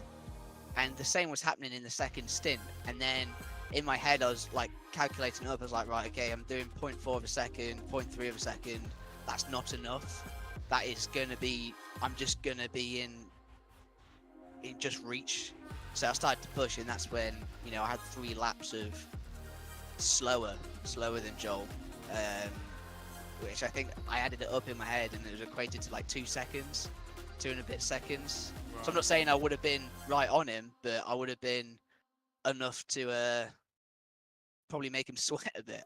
Well, I think so anyway. Well, I mean, you were giving us something to talk about in terms of your consistency, though. You said obviously making a little bit of mistakes, though. I mean, over a 90-minute race, to do that lap in, lap out, when, as you said, in the mini championship, you see other drivers drive away, must give you some confidence. Do you prefer GTs? Do you prefer minis, tin tops, rear-wheel drive BMWs? What's sort of like your preference, I suppose? Is this your forte? I really enjoy GT endurance racing. I can't get enough of it, either or. Don't get me wrong, I love a sprint. I think I do pretty well in them. But when it comes to endurances and GT cars, especially endurances, I feel like people might disagree with me, but I feel like my consistency is my forte. Like there was a few stints in there where I was nearly matching my lap time each time, or just within like a 10th or something. And again, that's not exactly, but I feel like my consistency is what makes me shine on the endurance races. Well, trust me, that's what every factory looks for in a factory driver, is consistency. So you're doing a good thing there, and I don't think anybody could argue with that performance as well. Johnny, well done on the second place. I'm sure it moves you quite heavily up in the championship. Are you going to be with us at Le Mans? Thank you. Yeah, I am. Yeah, definitely. I've got I think a real life race in between then, so I might focus on that a little bit more. But I definitely. What are you racing again? I'm doing Focus Cup this year. So again, it's not endurance, it is sprint. So I'm kind of just contradicting myself a little bit. But you know, it's something I enjoy, and I think the same sponsors that are on the car now are helping me there. So that's Renegade, Bar 11, and Late Night Coffee. So they're all helping me this year as well, sim and real life. So a massive thank you to them as well. Fantastic, and good on the shout out. Well done as well. Love a professional. Johnny, well done on the second place, and I'm sure we'll speak to you another time. Cheers, guys. Thank you very much. Hopefully, see you next time. Hope so, Johnny. Yeah, well done. And I totally missed out on Johnny and Focus Cup, so I need to check up on that, because he used to commentate on that a while back. Great little championship it is. And a great little driver. Second interview of the day. It's worked out that obviously he managed, because of my technical problems, I couldn't talk to Joel after qualifying. But I do get the chance now. Joel Lass, congratulations on a fine win. Yeah, that was a bit of a tough one. Johnny definitely kept me sweet and honest for most of that race. Yeah, that was a tough gig. I was just keeping an eye on his lap times, because I could see that he was quicker on worn rubber. And yeah, every time we come across that start-finish line, I'm just counting how many tenths he had on me. And to be fair to him, he was closing the gap pretty quick. He was, sometimes taking 3 tenths, sometimes taking 8 tenths. So, yeah, that was a tough one. I don't know if I'd have held out if it was a fair few more laps, but yeah, you never know with these things. So what was we were sort of speculating what the strategy might have been, and I think Rich had probably a better handle on it than most of us. But, tell us, was it, brimful of fuel and tyre change? What did you do from the start? Yeah, I couldn't actually brim the tank full because of the ballast on the car. It pushed the ride like too low. So I sort of went with about 70 litres and then just did that across the two. I think it's about 140 litres to do the whole race. So yeah, went 70-70 and then and ran it like that. But I think even then, probably a little bit too much in the car. I think we could have done a little bit less. But in terms of the tyres, you know, after about 8 to 10 laps, the tyres started to go, and that's when Johnny started to catch. So yeah, it was all systems go from there. Every time he pushed, I pushed. And I was just trying to match his times, and he was you know, a tenth, 2 tenths quicker, and then I'd have to push the next lap and kill the tyres a bit more. So yeah, he definitely kept me honest. Fair play to him. It's funny actually, so I hear you say that and say that, you know, he was catching you, but it was literally, you know, very small amounts of time, and the gap I think came down probably a couple of seconds over the whole of the race. But that's nothing, is it, in a 90-minute endurance race? And the top 3 of you were all so consistent. And when I'm doing endurance race, I don't keep a lap chart as such, but I do keep an eye on where things are. The top 3 was pretty much the same all the way through the 90 minutes. So you were all consistent. How important would you say the start was? Because you got a couple of seconds clear on the opening lap, didn't you, away from all the trouble that went on behind? Yeah, I know these Mercs aren't great off the line. That's the problem. And I knew Eric was behind in the Lambo, and I know that thing's incredibly quick from the start. So I wanted to make sure that, you know, I wasn't in the firing line coming up a Rouge and down that long straight, because if not, I would have had issues. But I see, unfortunately for him and Blakey, they tangled, I think. So that gave me a bit of an opportunity to back off a little bit and just conserve the tyres. But yeah, I think that was pure luck at the start more than anything. Well, no, you got to be there, and you got to execute it, haven't you, to go through. But I mean, it's a perfect. I didn't see whether you got faster stuff as well. I think you probably did over the course of the race as well. But a perfect evening for you. Yeah, happy with that, and let's see what we can do at Le Mans, I suppose. What are your thoughts on that as a track compared to Spa? I mean, these are both sort of traditional, old school circuits, aren't they? I know there was an even earlier version of Spa, which was I think when it was first built back in the 1920s, which you don't get to play on. But this one, even having been changed, still has that feel of a natural circuit, doesn't it? Yeah, I mean, I'm hoping with Le Mans the tyre wear isn't as bad. This is one thing that the Merc struggles on, and I know the BMs are going to be incredibly quick around there, so I think it's going to be a bit of a struggle to keep up with them. But again, you never know what happens in these races. They're long races, 90 minutes, and anything can happen, I suppose. And for people that are watching this, I know we're getting the odd viewer that sort of pops up that hasn't seen some of this racing before and maybe don't understand the effort that goes into it. You guys, if I was to go into the results server tomorrow, I actually have to start sifting past practice sessions. So the practice for the next event happens straight away, doesn't it? Yeah, straight after the end of this. So it'll be straight into practice for Le Mans, see what we can do. I'll probably have a night off from it tonight. That's absolutely knackered me, that race, I'm not gonna lie. I'm not surprised. I mean, you say a night off, but you've done your work, you know. It's that's done, isn't it, for the... Yeah, I suppose. And to be fair, like I say, Johnny drove a great race. To be honest, right at the end there, I thought those last 5 laps he was going to catch me, because he was gaining on me hand over foot. But yeah, luckily I just managed to maintain it. So yeah, happy with that. Oh, you did a cracking job, mate, and the other 2 guys did as well. You know, Johnny and Adam, and indeed the rest that finished as well, putting on a good show for us this weekend. This weekend, I always say weekend. It's a racing thing, isn't it? Never get to commentate on racing in the week unless it's him. But very well done. I don't know if Rich or Jack want to just sort of chip in and add their final thoughts.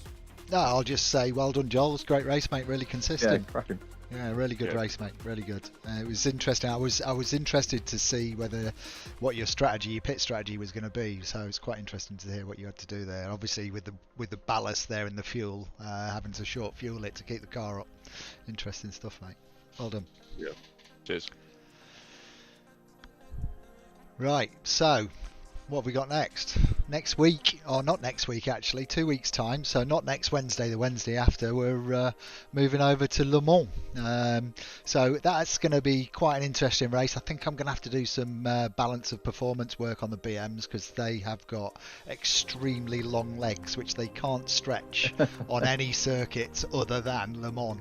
I think they've got a 15 mile an hour top end advantage over every other car. So we'll definitely see some bot work on the BMs for next week, which is much to the disgust of every BM driver, but that's the way it goes. You're the Alan Gow, aren't you, of the virtual reality world? Don't say that, for goodness sake. I wish I was Alan. I wish I had Alan Gow's money. Actually, that'd probably be the best thing. Unfortunately, you'll see. That's a compliment, mate. That is an absolute compliment. Yeah, true.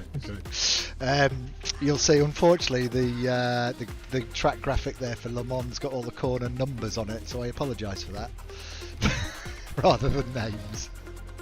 We'll sort them out for you in the hot lap anyway. Indeed, yeah. So yeah, I think that's it, gents.